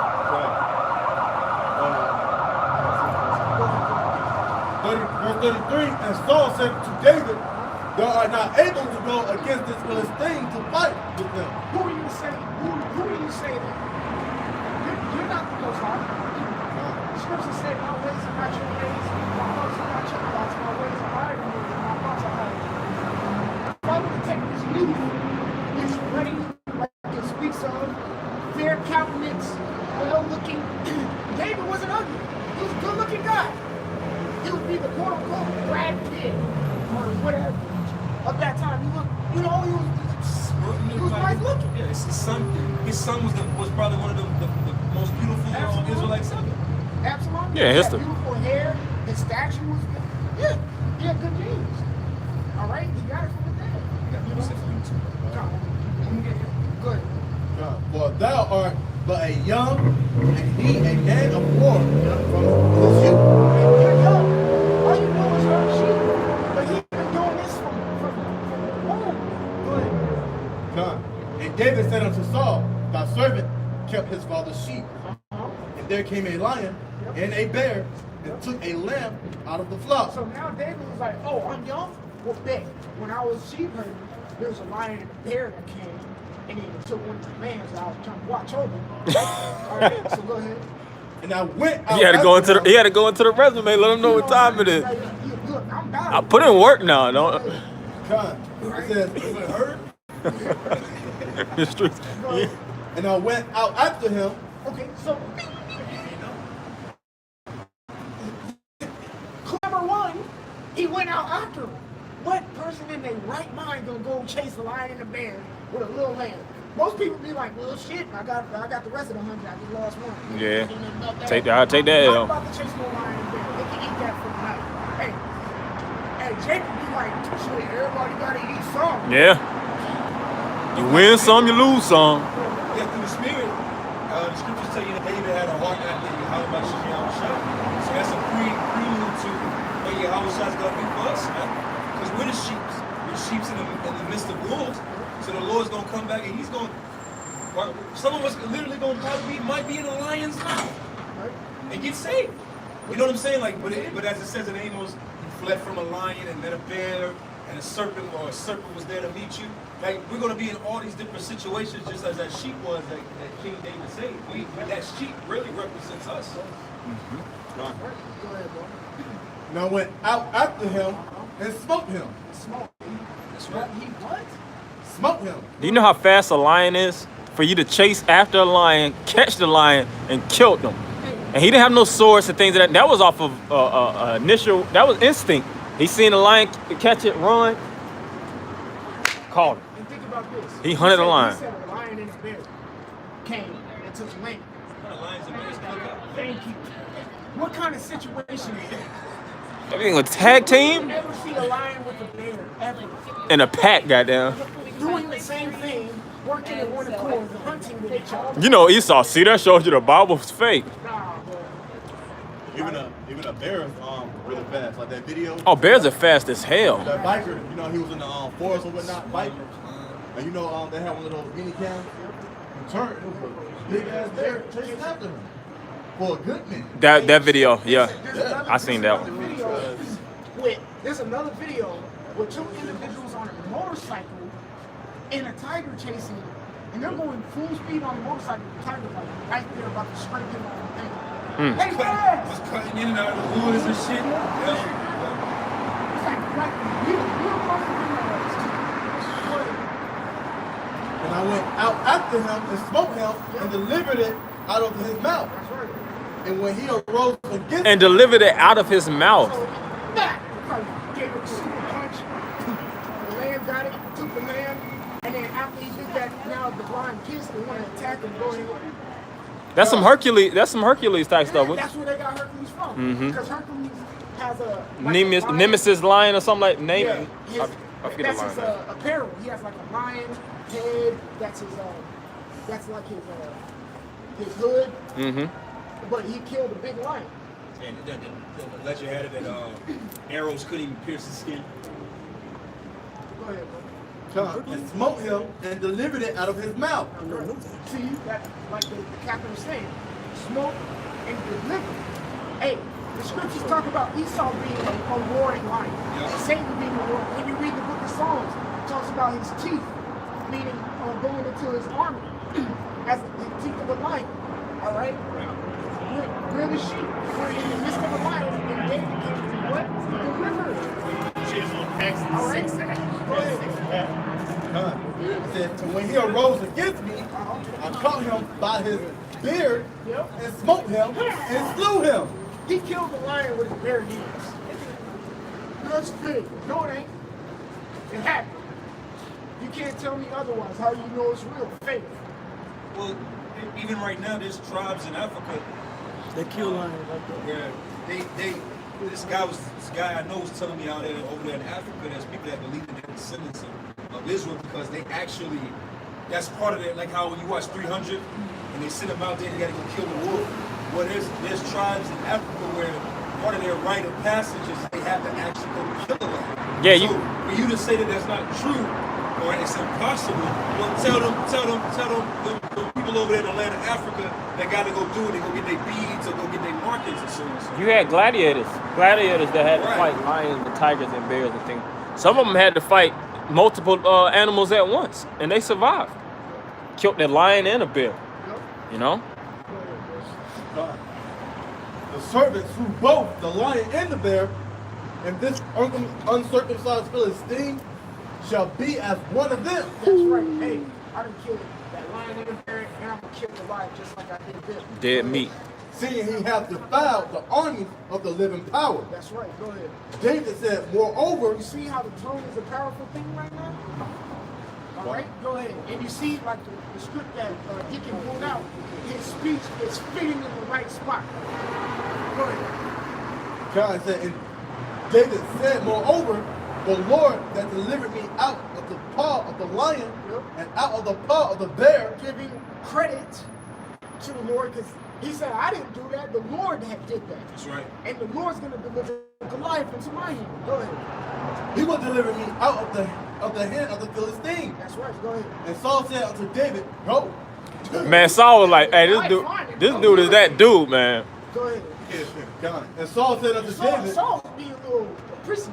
You know, Saul probably when he first seen him, he was all nonchalant. After he told that story, his eyes got big as hell. Go. Right. He was Hey, like, you oh. got it, bro. He believed it because Yeah, he believed him. You know, he said it with so much conviction. You know, God, he didn't make that shit up. Yeah, He didn't make that story up. like, word? A word? God. And Saul said unto David, go, and the Lord be with thee. And Saul armed David with his armor, and he put you got nothing an to tissue? helmet You got of some brass upon his head. Also he armed him with a coat of mail. Nail it's like that coating that looks like chains. Yeah, try me. It's like a wood, it's like a metal, a good metal that goes around you that you wear. You usually see nice wear. Yeah, medieval times, yeah. Go ahead. Chainmail. And David girded his sword upon his armor. And he is selected. And he said, go, for he had not proved it. Hey, you see spiritual already on King Saul. Because when you read about King Saul, he had the highest stature out of everybody. You know damn well he can't fit that. So why you giving it to him? Then go. Talk to him like that. You're just a you. It's being cocky. You see what I'm saying? Unbelievable. Didn't have the faith that David had. Go ahead. Didn't have the reverence of the Lord like David had. Go ahead. And David said unto Saul, I cannot go with these, Yep. for I have not proved them. Yep. And David put them off of him. Okay, get this off. Go ahead. And he took his staff in his hand Uh-huh. and chose him 5 smooth stones out of the brook. Oh, he knew nature. That goes back to Wisdom of Solomon, what, the 7th chapter. All right? Why did he just pick up some rocks off the earth? He picked up smooth rocks in the brook because they're constantly getting ran over by the water. And they'll be more aerodynamic in the air than a rock that's jagged. Yeah, rigid. You see? He wasn't stupid. So you got smooth, 5 nice, probably oval-shaped rocks. Yeah. That have been getting run over by water for years. All right? Go ahead. Say that's all I need right here. That's right. Put them in a shepherd's bag, Yep. which he had. That's right. Even in a scrap, in his sling Yep. was in his hand. So, hey, he had it. That was the spirit because the Lord sent him with everything that he needed to accomplish the task. All right? King David didn't know he was about to come over here and slay a Philistine.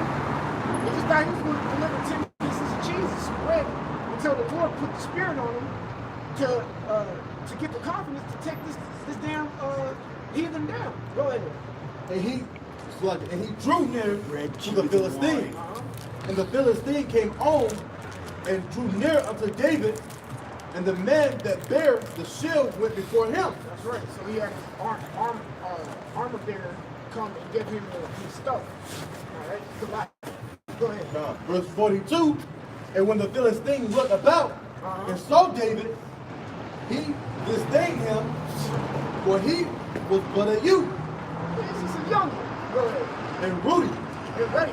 Ready. Which means when you look it up, it says red. It's like Esau. Don't pay attention to that. He's youthful. He was young. He was of a fair countenance. Yeah. He was healthy. He was healthy. If I'm not mistaken, he was being kind of like light skinned. Yeah, like a light skin. Yeah. He was like a pretty boy, because you gotta think this is warfare. So in the midst of warfare, men respect men that have rugged countenance. He you probably know? had no beard on his face. Like the concept of individuals with dreadlocks. That was really a warfare. War character, That's a war like look, because dread goes back to dreadful. So being ugly in warfare is really like, all right, I can respect that. That's somebody of a mano a mano. It's an intimidation. Yeah, it's Intimidation If factor. you look the part, you're intimidated. Like if you go play football and you see the other football team, swole as hell. Like, damn, they probably sorry as shit. Yeah. But they already got his head off his appearance. It's the same thing here. King David done got his head off his appearance. He was just a light skinned Pretty boy. Look like Prince Brown. Yeah. Prince For he was but a youth and ruddy and of a fair countenance. That's right. Countenance with his face. Fair than Go ahead. And the Philistine said unto David, I am a dog that thou comest to me with staffs. Talking high shit. So pretty much, he knew because coming with stage. Staves. Because King David, like I said, he got the staff, he got the shadow, Six. he got the sword, he got 5 rocks out the This shit sword. closed about It looked like he was about to go hurt 25. some sheep. And you know, usually sheep herders, they have a sheepdog. And the wife was like, am I a dog? Am I going to go hurt sheep with you? He's talking shit. Go ahead. And the Philistine cursed David by his God. Dagon, okay? See, think he's he cursing gonna- him by I think he Dagon. gonna close with that. The Philistines, when you read later on, I think in the 6th I chapter think he's gonna switch out with that. of 1 Samuel, I think he's goes gonna switch into out with that. the Ark of the Covenant, Dagon, and all that stuff. I only got like 30 minutes. He was cursing him. He's like, my power, he's Probably cursing brother close Dagon, to the he's last this 30, to you, if- he's gonna if give he you end up power, closing with do that. this and do that. Go ahead. And the Philistine said unto David, come to me, and I will give thy flesh unto the fowls of the air, Go ahead. and to the beasts of the field. That shit talking right there. Shit talking. I'll chop you up and feed you to my dog. He said, come, hey, come here so I Goddamn. can kill you real quick. Roadkill. Go ahead. God. Then said David, Now listen to Two what David people I said. know that talk Remember shit. what Goliath said. Come here. King I'ma David feed you and bodies Virginia and said that carcasses shit. to the fowls of the air. It's so fool, I'm Go gonna ahead. throw you into then said David to the Philistine, thou comest to me with a sword, and with a spear, and with a shield. Now I come to thee in the name of the Lord of hosts. See, we battle not against flesh and blood. Okay? That's the reason why David said, Yahweh Shemel Shai. That's cold my as way. hell. You go to Hebrews, the 4th chapter. Saying it's It cold. tells you that. This is how the rest They of always do These that. They words are sacrifice weapons. Go ahead. meat for sexiness. The power of the armies of Israel, whom thou hast defiled. That's right. You said, They can't do it. Defiled. So like, But they never look like they cold though. this day They do look like will the this. Lord deliver thee into mine hand, That's right. Walking down the street like and this. I will smite thee, Yeah. That's right. and take thine head from thee, That's right. and I will give the carcasses, the carcasses Salakia. So he said, I will smite you and cut off your head. But he said this with the tongue, his speech. And he had a certain tone. And what he said came to pass ultimately. But he said, I'm going to kill you and cut your head off. Go ahead. God, I will give the carcasses of the host of the Philistines Yep. of the earth, Yep. that all the earth may know that there is a power in Israel. That's right. So what Goliath said, I'm gonna kill you and feed you to the birds and the dogs on the beasts of the field. David was like, oh, okay. Well, I'm gonna kill you in the name of Yahweh Hashem Shai, cut your head off, and your little friends back there, I'm gonna kill them too and feed their carcasses to the birds and dogs. All right? Tupac hit him up. He said, oh, you just talking about me? I'm gonna take you out and your whole team. All right, By go myself. ahead. What's up? God, all this assembly, Hey, this is phone the make sure all your this account is the epitome of speaking things into existence. Go ahead. God, and all this assembly shall know that the Lord standeth not with the sword and spear, for the battle is the Lord's, The battle is the Lord. Go ahead. and he will give you unto our hand. That's right. Go ahead. He says he will keep you. Go ahead. Just like you say, America will be restored. Go ahead. And it came to pass, when the Philistine arose and came and drew nigh to meet David, that David haste and ran toward. Yeah. So this is like if you see the movie clip, Goliath was like, what'd you say? started running to David, and the whole host of not just Goliath started running to David, the entire army started running out to David.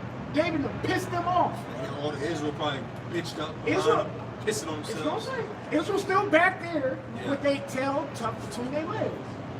And David saw them coming. He was like, okay, man, and ran towards them. Yeah, he ain't even put himself on the defense. He on the offense. Like, He's ran progressing. toward- He he progressing started towards. slinging He didn't, what is that? Retro guess? There, Like brace a, for impact. yeah, brace for impact. And he was going to give the impact. Go ahead. So he saw them running, and David was like, "Yeah, man, I'm with the shits too, man." David is a hellified man. Go ahead. And the Philistines arose and came and drew not to meet David. 10 M. That David haste and ran toward the army to meet the Woo! Philistines. Come on now. Hey, that's the book of Psalms. Ran up on him. That's the book of Psalms where it says, Psalm pretty much, 17. one shall, We say I ran by thee, I run to a troop. well, that one, I may be mistaken, it says, one should chase 100, and 10 should chase. Say 30, say in That's in Deuteronomy. Yeah. And David put his hand in his sling in his bag and took this a stone. So you got a picture. It's in the movie. So he running. Dude, while he's running, dude, got the thing, put it in the sling, he's still running. That's probably the sound. You bet. They're doing like Thor. You know when Thor swing his hammer? Go ahead. God, Oh, I love this scripture. God, this a stone and sling it. That's right. So he probably running. That thing cut the air. He probably did that jump. You know, he had to dig real deep. Had fire. That thing had fire coming. Got that Hail Mary. That thing had fire coming in the back of that thing. It did because listen what it did to Swung around 5 That was times. a Smoked fighting the game. Philistine That'd be a it special smoked the game. Philistine. Go ahead. in his forehead. In his forehead. Go ahead. Headshot. Go ahead. He probably flew all the way The back. stone sunk. Hold on, you gotta read that again. That the stone sunk. You gotta read that That again. the stone sunk. Okay? He threw the stone, he slung the stone so hard that the stone sunk in Goliath's forehead. Go ahead. And he fell upon his face And he to fell, the earth. And he fell upon his face. So this he was running, bam, shoot, sunk in there. And he probably It was like a bullet. It just went straight through his fucking Shit, if you head. drop a penny from the Empire State Building. it'll murder somebody. Yeah. So you imagine the force of a smooth rock hitting his ass, man. The advantage, the advantage of it is from the Empire State. That's from an aerial plane with gravity supporting it, coming all the way down straight on your head. Now he's coming from I would say lateral, yeah, from a plane point, horizontal, and throwing it. You know, so it had to be it's way. Because this air alone would have slowed it down on his path. So like you said, that was the Lord. That was the Lord. Everything was the Lord. Like I said earlier, when he picked those rocks, he picked them from the smooth, he picked them from the brook. And the rocks would get ran over by the water, making the rocks smooth and aerodynamic. And you know, in the spirit, they have these biblical documentaries, and they'll go into it. What actually killed Saul? Was it the smooth? You know, they'll go into the sciences, and they'll go into the whole layout, the measurements of how much speed per hour to actually hit. We go into all that though through the spirit, man. But it wasn't really any of those things. Those were supporting factors. But it was really the spirit of Yahweh Shem Shah that was resting on David. It's another point too. When Yahweh Shah, when you read the gospel, he talked to what, 5,000 people? But how did he do it? He got on the boat, he turned on the water a little bit, then spoke. Why? Because of science, he knew that water Carries sound, yeah. So he could speak loud. The acoustics. The water was like an amplifier. A catalyst. A catalyst or a microphone for him to speak to 5,000 people. We sit here and try to speak to 5,000 people like this, we losing our voice in the first 5 seconds. Yeah. Ain't gonna- No, man. The Lord, see, the Spirit is not stupid. It has you do certain things that you may not realize at the moment that's beneficial and that will help out in the long run. At the moment, I'm pretty sure King David just said, "Man, let me get some rocks, man." In the moment, I'm pretty sure King David was like, "Man, let me just give this bread and cheese, see how they are, and dip back out to the sheep." Man's heart devises the way. That's But the it. Lord directs the path. Proverbs 16:1, the preparation of the man's heart and the answer of the tongue coming from the Lord. Preparations mean the arrangements. It was arranged. Set up that way. It's Jeremiah 51:20. It says, "Thou art my battle axe and weapons of war." See, that's what David was in this very moment. He was a battle axe of the Lord. There's no other way that he slung a rock at his youth, okay, and took down a man of war who'd been doing this from the youth and sunk it in his forehead. Goliath was that nigga. Ain't no that other stayed way camp. one man is going to run towards an entire army by himself. But the Lord making him his weapon. Go ahead. It says, "Thou art my battle axe and weapons of war. For with thee will I break in pieces the nations, Crack the sound. and with thee will I destroy kingdoms." And with thee I will destroy kingdoms. And ultimately, when King David got onto the throne, he took down all these nations. All right? He was the Lord's battle axe. There's a reason why he couldn't build a new temple. There's so much blood on his hands. He had to have his son Solomon build the temple. Okay? He just had to lay the foundation and do the grimy, dirty work first. Probably behind, these elite Edomites, it's probably David as the most murderous man on the planet Earth ever. Well, yeah, when you go into you can go into certain articles, and I have an article which I'll probably post where it goes into biblical killings, and the bloodiest man in the Bible is King David. He killed the most people in the Bible, bar none. There's no other man from the Maccabees to the mighty men, Samson. Saul and David came walking back in. One was like Saul killed thousands, but King David killed tens of thousands. That was early on in his life. And when he went off, the Lord kept him fighting, so you can only imagine. He probably before his death, probably killed hundreds of thousands. The scriptures say, even the Israel force that point where he was getting old, he still would have gone to battle. The army had to be like, "Oh, David, chill, we got this. Sit back. We don't need you to die." I think they told him to stay back at Jerusalem. Finish this off. The United Spirit. Yep. Verse 50. So David prevailed over the Philistines with a sling and with a stone and smote the Philistines. You gotta remember too, he killed Goliath. He killed Goliath. After he killed Goliath, the whole Philistine army was probably like running and stopping the traffic. Why is he on the ground?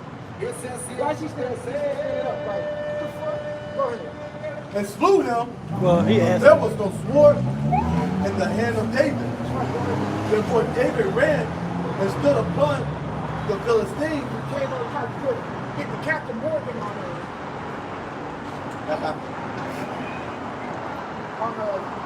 the right. Go ahead. Therefore David ran and stood upon the Philistines and took his sword and drew it out Of the sheep. of the sheep thereof Go ahead. and slew him. Because sometimes you gotta reenact it for Jason. Yeah, that's how you got to do. Because that's exactly what happened. Hey, 'cause that's how you know with the scripts. We don't learn sitting in Esau's classroom, white man's classroom. We gotta learn animate it. by storytelling. Go ahead.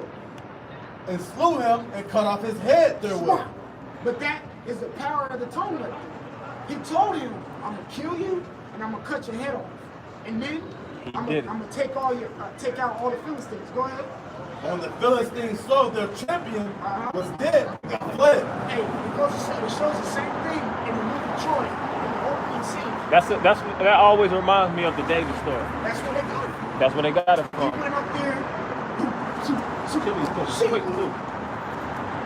So that was a declaration of war at time to avoid, just a bloody battlefield. You could bring your top dog against the top dog, and whoever wins the war, wins that battle, they won that war. It shows you in that movie, The King. was speaking on, it was a movie about King Henry V during the 100 Years' War with France and Britain. Every time he warred, he offered, hey, let's just do a one-on-one so we don't shed too much blood. Whoever wins, you know, be subject or retreat, whatever, you know what I'm saying? All right, it says on verse 52, and the men of Israel and of Judah arose. Man of Israel and Judah arose. So now that tale is out, and they're like, oh shit. Did you see that?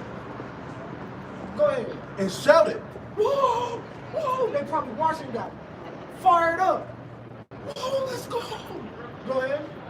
and persuade, pursue the Philistines. So now this is the second part of what King David said that's about to come to pass. Go ahead. He said, I'm going to kill you, cut your head off, and kill all your little friends. Go ahead. Until thou come to the valley, and to the gates of Ikram. That's right. Now you can stop it there. So pretty much that shows you the power of the tongue and how you have to be seasoned with speech. You know what I'm saying? You see right there, King David, his speech was seasoned and it was graceful. All right, though his tone was very stern and serious. But what he said came to pass. For every idle word, a man has to take account of it. All right? He took account. His words came to pass. His words came to fruition. All right? It shows you right there how powerful the tone is. So even though Abel's anger and records coming to pass, YouTube is about to get shut down. All these things are happening. Also, Tahar made a video about going back to daily motion. Still, when you upload your videos, when you do videos, have a speech that sounds. Yeah, don't go to Daily Motion with the same shit. Don't go exactly. Don't go to Daily Motion with the same. Taking roaches to the next platform. The same vulgar, even though the word vulgar means common speech. Just come on, clear it up a little bit. Up your vocabulary. Read some books. Level Look up, up words. Look into the etymology of words. There's a different word to use than bitch. Use collide. Use dog. Something else. There's a plethora these of- capricious women. Right? Use synonyms. Ratchet woman. Use synonyms. Like I said, we're trying to prolong the use of YouTube. Use sensitive ass. We're still trying to fish the fin. This is the 11th hour. Yeah. All right? There's still people to be woken up. We were in class last night. Matthew the 20th chapter. Yahushua still told the men in the 11th hour to still go and get the fruit. There's still fruit out there to be picked. All right, so you constantly saying some off the wall stuff on your videos, and Trying to be controversial. trying to be controversial, and then posting it. Hey, see here, brothers, man. Esau, no, bro. Yeah. Like the captain was, it's you. Yeah. Famine of the word. Bro. Hey, man. My page got flagged because of this video, and you see the title of the video. Says all white people going to hell. No shit, Sherlock. What kind of shit is that? I would have flagged it too if I was Edomite. What the hell? Right? You know? I got it. So, but yeah, you know, I'm gonna step down. We're running out, edifying the spirit like another brother. Yeah.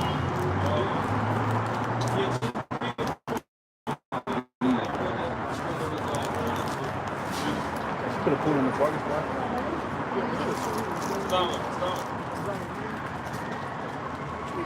Yeah, just like the brother was ping ponging on it, it's just faith. You know, what you think, what you actually want to myriad points.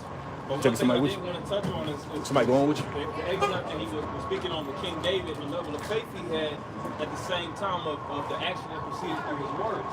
So he wasn't just speaking, just talking shit, so to speak. He wasn't just speaking, blindly first back to the story. You know, he was saying what he was saying. He believed on. That was the platform that his whole image and that his whole embodiment was framed on. And he took action. Action proceeded behind the words that he actually spoke.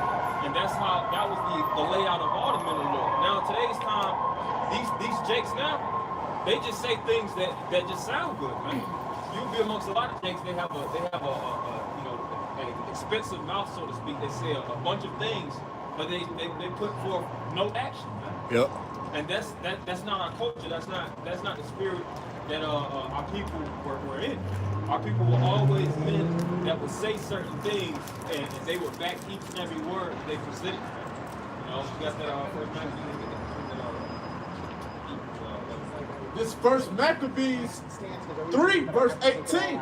Unto whom Judas answered, it is no hard matter for many to be shut up in the hands of a few, and with the power of heaven, it is all one to deliver with a great multitude or a small company. Yeah, so even Judas himself could teach certain within the two. You know, these certain individuals that would be known as military tacticians, or you know, they would actually be exquisite as far as the military plane is concerned, as general, you know, a level of generalship. You know, they always speak about how it's a power in numbers, which that is definitely true.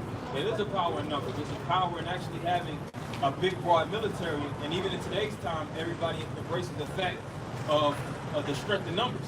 You know, whether it's Chinese military, the American military. But these men knew, at the end of the day, that's one factor that sets in. But above all, whether it's logistics, whether it's weaponry,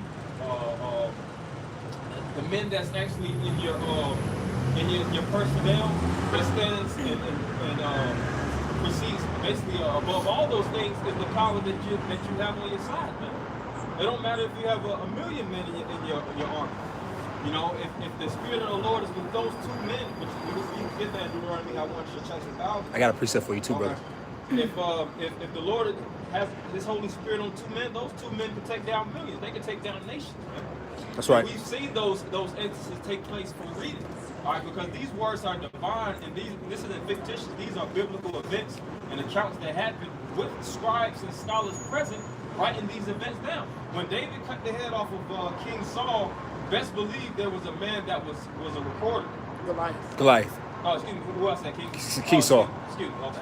When David cut the head off of Goliath, best believe that it was a man that was present recording. And he jotted those words down in ink, and we get to read about that situation or that scenario that happened those times now. You keep going. This is First Maccabees 3, verse 19. For the victory of battle standeth not in the multitude of an host, but strength coming from heaven. Yeah, so the victory of battle standeth not in the multitude of a host, but strength coming from heaven. So it don't matter how big your army is. If you got the power of your power shot on your side, you can take down any and everything, man. You see? And we gotta have to embrace that mentality. And that's from every dynamic of warfare that we actually go through. Whether it's actually you know, in latter times it's gonna be more physical, hand-to-hand combat, but this is spiritual warfare now. And we're fighting tons of demons. It's written in Psalms, David said it best, that my enemies are more than the hairs on my head. You see? And this is spiritual warfare. We fight legions, man, thousands of demons. Right now, we're not fighting against flesh and blood, but spiritual principalities. But it doesn't matter because we have the power of Yahweh, in Psalm 34:7, we have the best fortitude, which are the angels that encamp around us, which represents what defense. You said what? Yeah, that's good. That was a good scene that you said about we wrestle not against flesh and blood, but against the principles and challenges. Yep.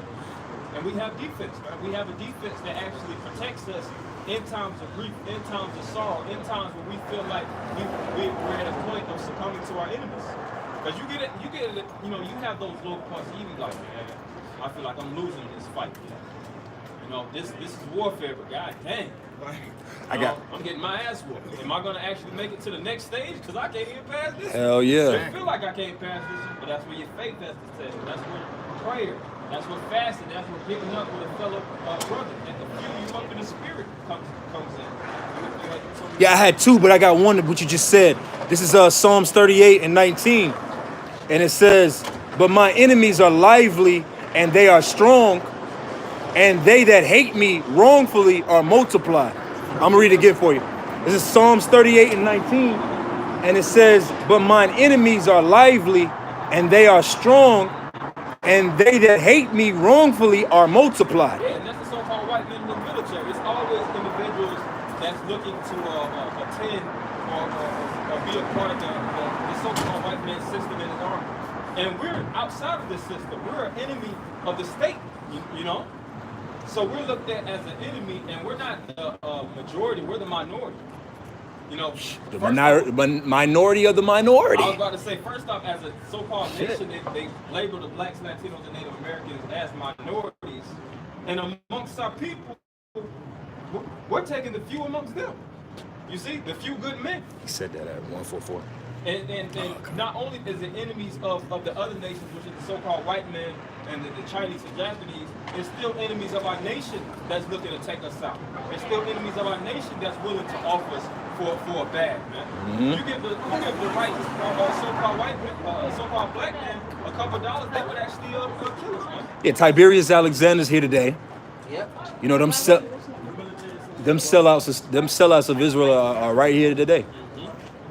And they're willing, like I said, whether it's actually flagging pages or whether it's actually physically assaulting brothers in the truth, you know, whether on the highways or byways, they're willing to take whatever fee it is in order for actually to make a little bit of money. So it's something else we had to do. I did, if you don't mind.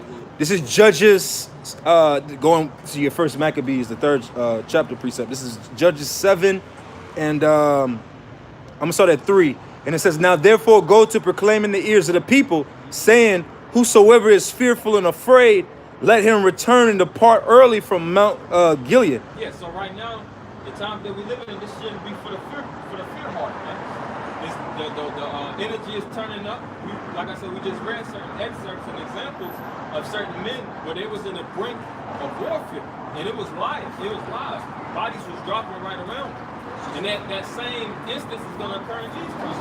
So you can't have that doubting Thomas mentality.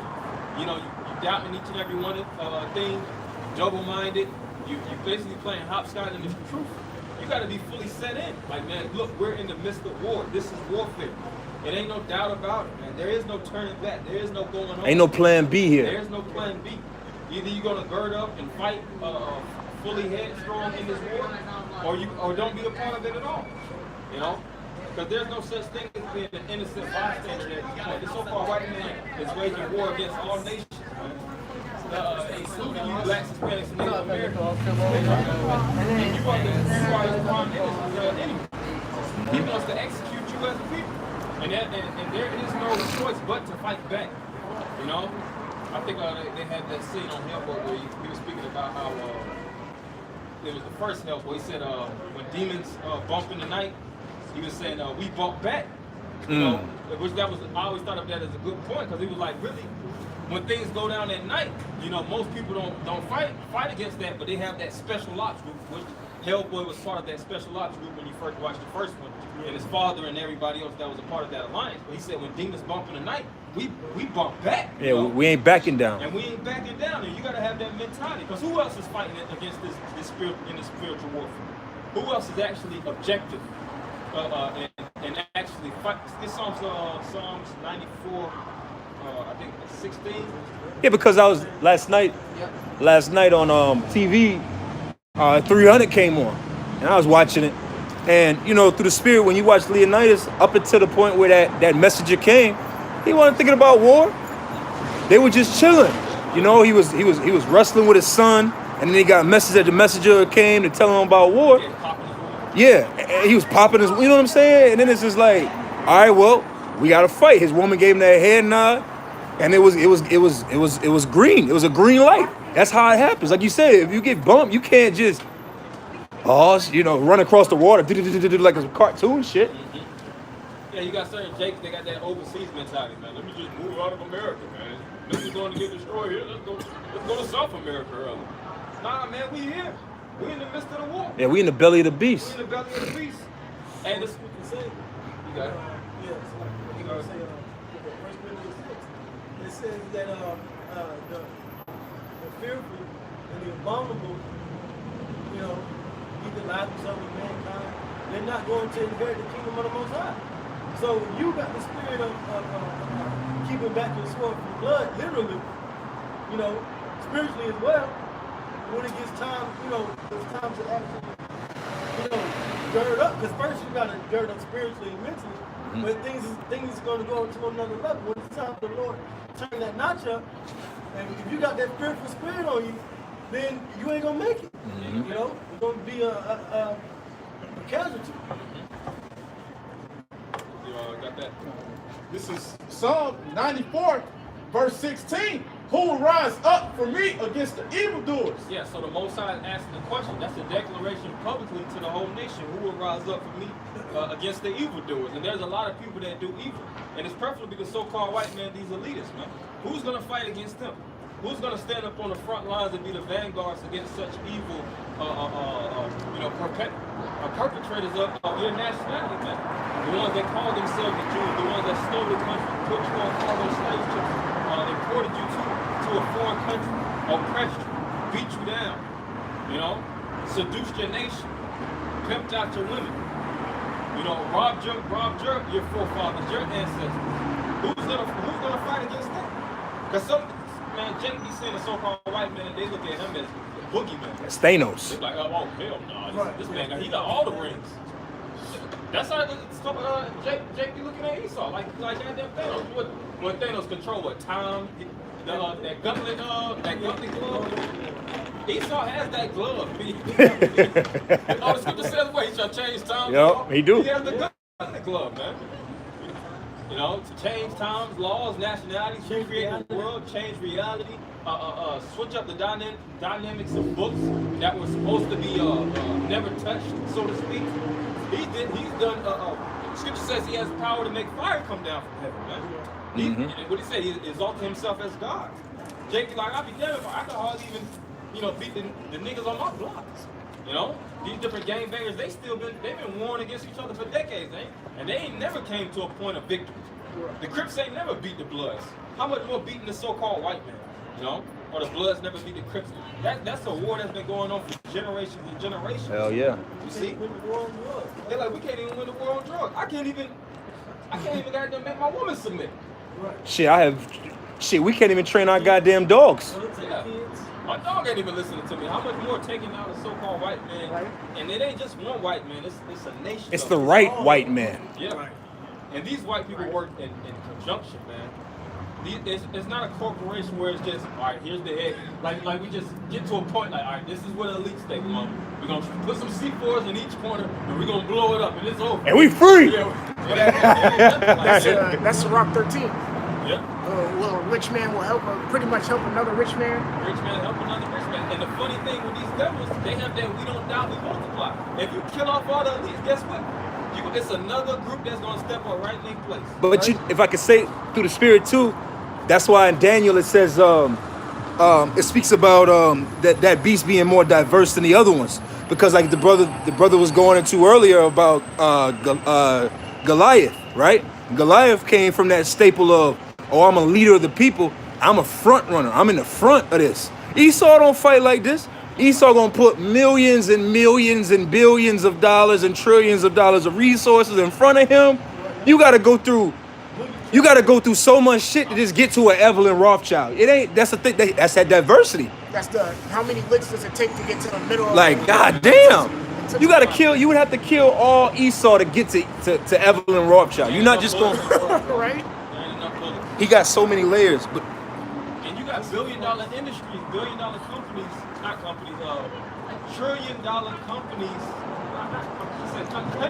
countries that actually have actual military, that actually have resources that they can spend to fight wars that haven't even touched their place. You see? So it's not going to be a physical thing. It's something spiritual that's going to be divine through the spirit of Kal Yahweh Shema Mashak. Divine intervention to take this man down. It's a divine intervention to set him up. Divine intervention set him up. So in Job 9:24, the earth is given. That was a present to the devil, which is the planet Earth. And what comes with the planet Earth? Resources. But you can read that over in the future. What's your resources?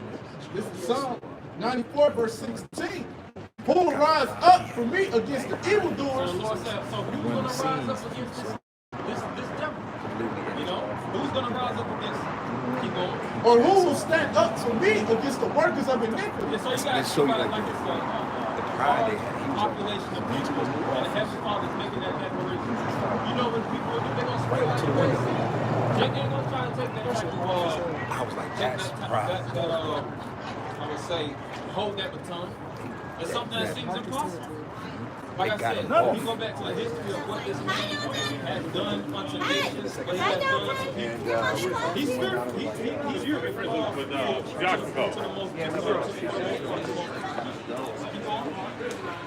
Continue on to verse 17.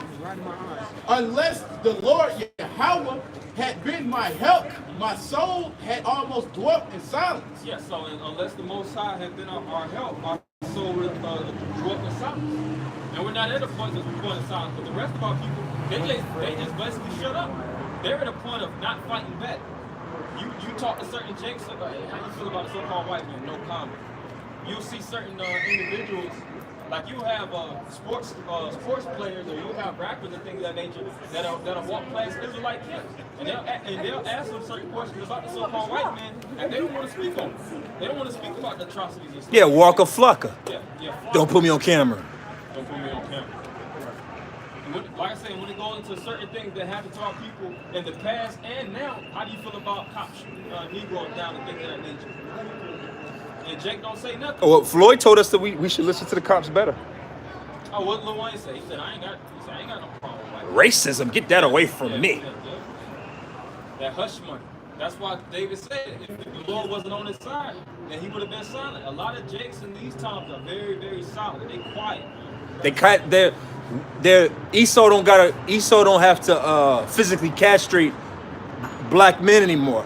Black men are they're spiritually castrated to the point where they like you said, there's no man in them. Between the physically being beat down, the wearing of the saints, the no money aspect, the no power, they don't have the testicular fortitude to say shit. And that's where the concept of being neutral comes in. Yep, neutered. Yep. When you go into neutral, it goes all the way back to the word neuter. And when you neuter a dog, you ain't got no fight in him. What the hell can you do with and in slavery, Esau would do that. Physically. Would physically castrate men. And he would actually let you be amongst the women and things like that. You could guard the house, but he know you ain't gonna really be popping nothing because your whole joint is cut off. That's a unit. And he turned a lot of Jakes into units. But Jake got the so-called the balls and the penis, for lack of a better term, they have their male genitalia in these times, but it's spiritual. Everything has the dynamics of life have been upgraded. Man. He doesn't have to cut you off. He doesn't have to cut you off. We about to leave. Your rod physically off to new. You could go ahead. You go. That's the main point. This is Ephesians 6, verse 10. Finally, my brethren, be strong in the Lord and in the power of his might. Yeah, so this is the finale. This is the final countdown. Paul said, finally, my brethren, be strong in the Lord. The word strong goes into the Hebrew word chazak, which means mighty. You have to exemplify strength in these times. Don't exemplify weakness. That's right. You have to be a man of strength. You got to be that brother like, man, every time I come around your brother, his spirit is up. He always got some new content. He always got some new energy that he's feeding. He's always keeping me pumped up in the spirit. Like an ancient mighty man. When you read about these certain men in the scriptures, even when Israel, the nation, was lost, you had certain men that had such a strong spirit on them that they raised up thousands, man. Yep. The Maccabees, that whole nation was at an all-time low. Their spirits was low. It was done. They didn't have no type of spirit to bring them up, let alone go to war. Hell yeah. But when I think it was Judas, when Judas actually gave that hope, and he voiced out his griefs and he inspired, the word, the nation through motivational speaking, and moved them. That's what the word motivate goes back to, movere, which means move. It moves you in the spirit. You got to be that type of brother, man. Keep going. Verse 11, put on the whole armor of the Most High, that ye may be able to stand against the wiles of the devil. Yeah, so we understand that this is warfare. And what's a warrior without his cloak? An idiot. When you go to war, you have to go to war fully girded. You don't go in there proud. I don't need the armor. I don't need the helmet. Nah, when you go to war, you go fully dead set with everything that you need Because you could be penetrated. You can have individuals that could try to hit you from certain flanks, certain blind spots, and things of that nature. You could be injured. You could be ambushed. Yeah, it's all kind of dynamics that comes with warfare. Keep going. Verse 12. Hey, that's why I love the concept of warfare. Man. You know, you got to be that brother. You got to be a brother that embraces warfare and learn warfare. Because warfare always changes, whether it's from a elevated point of view, whether the terrains are different. It's different. Any and every area that you go. There's a certain strategy that you have to come with whenever wherever layout that you're in. You got to be a spiritual marine. And you got to be that way. Exactly. You know, because like you said, like you might be nice on dry land. Like, hey, nobody can touch me right here in this dry, perfectly weathered land. I'm gonna knock your ass out. But then what happens if you get me in this 4 foot of water? Then now you might be I'm not used to this, and you go get your ass handed to you. You got. Example of that, Conor McGregor boxing Floyd Mayweather. That's exactly perfect example. Conor McGregor, he was boastful about doing the boxing match with Floyd Mayweather coming from the MMA, but he was going to a realm that he wasn't fully familiar with. So when it came down to that ding in the ring, and it was time to fight, Floyd Mayweather. Now if Floyd would have went to the octagon, Floyd would have got his ass handed to him. If you could now grapple and submission, Floyd ain't built for that. Hey, and that's important to know that concept too, because dealing in terms of warfare, you got to understand where you operate at. You know, just like the brothers going into, some brothers operate best in their cities, man. Don't be trying to go out into these weird areas and talk your shit and go into these weird clubs and certain hole in the wall places that you don't know nothing about alone. That's not where you operate. You know, fish operate best inside the water. You don't see no fish leaping up on land, surviving, walking around like, oh shit, is this a fish thing? Nah, they don't. That's not their habitat. That's right, brother. Know your habitat and operate best in your habitat. And now, of course, as you master certain dynamics in this truth, you expand and you learn, and you have to learn how to master different things as you grow. Don't just be one brother like, I'm good at this, so I'm gonna stay right here. Nah, that makes you one dimensional. But still, in terms of warfare and in terms of boxing, if you're fighting one dimensionally, so to speak, in the ring, then somebody's gonna study your tape. They're gonna see how you operate. They're gonna see, all right, this is his jab, this is his signature move. He always comes with this. He always comes with after this. You know, all right, I learned. Boom, I know how to beat him. So you got to do what? You have to recreate yourself always. It's true.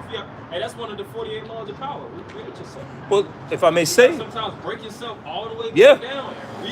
Rewire yourself and suit yourself back up, which is hard to do. But you have to do. But that's where experience come through, But I was gonna say through the spirit. That's why fighting, like in this walk, the Lord got specific brothers in certain areas for a reason. We hold a post for a reason. Like I said, a man that told me last week, he's like, man, it take 7 years for your blood to thicken up properly from going from warm weather to cold weather. That's why when you think about the Romans and Hannibal, was it Hannibal? Mm-hmm. The Punic Wars. That's why they lost. They was coming from that warm terrain, and when they was dealing with those Roman winters, they were not physically built and meant to go into that part of the world to fight. So it's the same thing. You gotta know your strengths and your weaknesses to fight. And I'm gonna let the brother close with that. But I think that's in Sun Tzu, The Art of War. But it said if you a brother could look it up, but it was basically saying, if you know the enemy and don't know yourself, that's a weakness.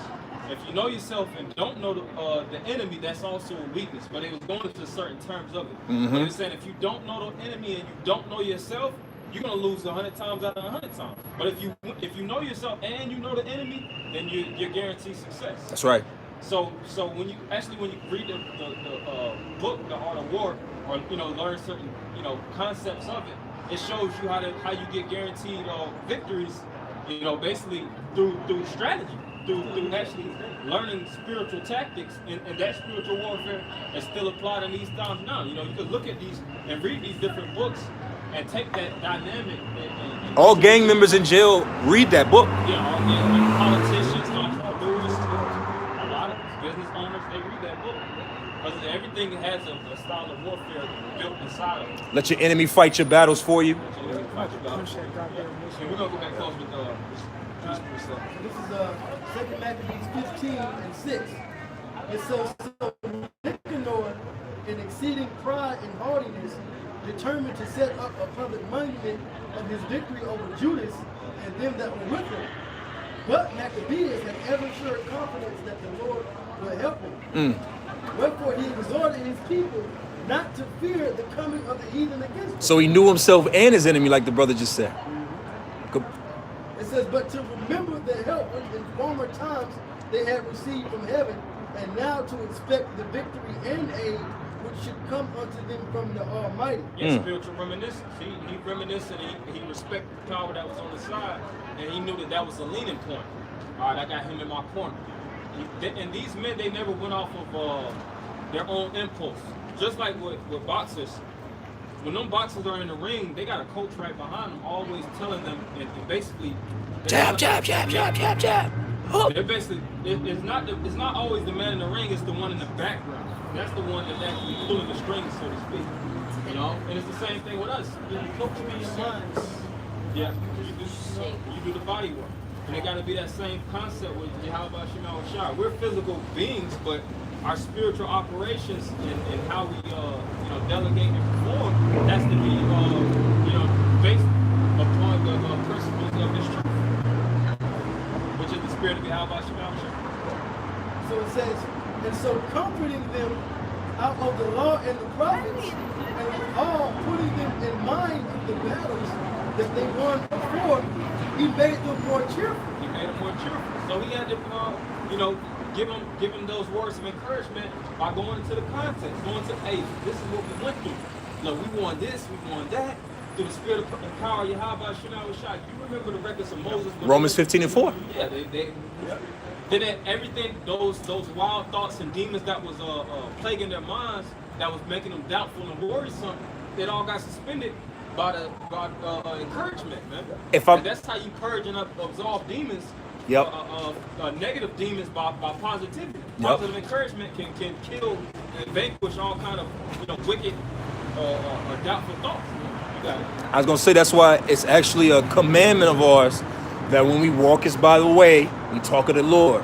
When we sit us down, when we lay us down, we talk of the Lord. Because there's power in it. Because sometimes even which, I'm pretty sure all you brothers, we don't know how to change our speech. So your rib or a woman that you may be dealing with, whether she know the truth or not, you can't help but the book of Proverbs says this, or will Psalms say this, or you just can't help it because it's just that's how it's in us. You know what I'm saying? That's how we comfort ourselves. Nah, man. I read Psalms 38 because I was reading that this week. It's like Yep, a little bit more. It says, and when he had stirred up their minds, he gave them their charge, showing them all the falsehood of the heathen and the breach of oaths. Yeah, so man, wait a minute, man.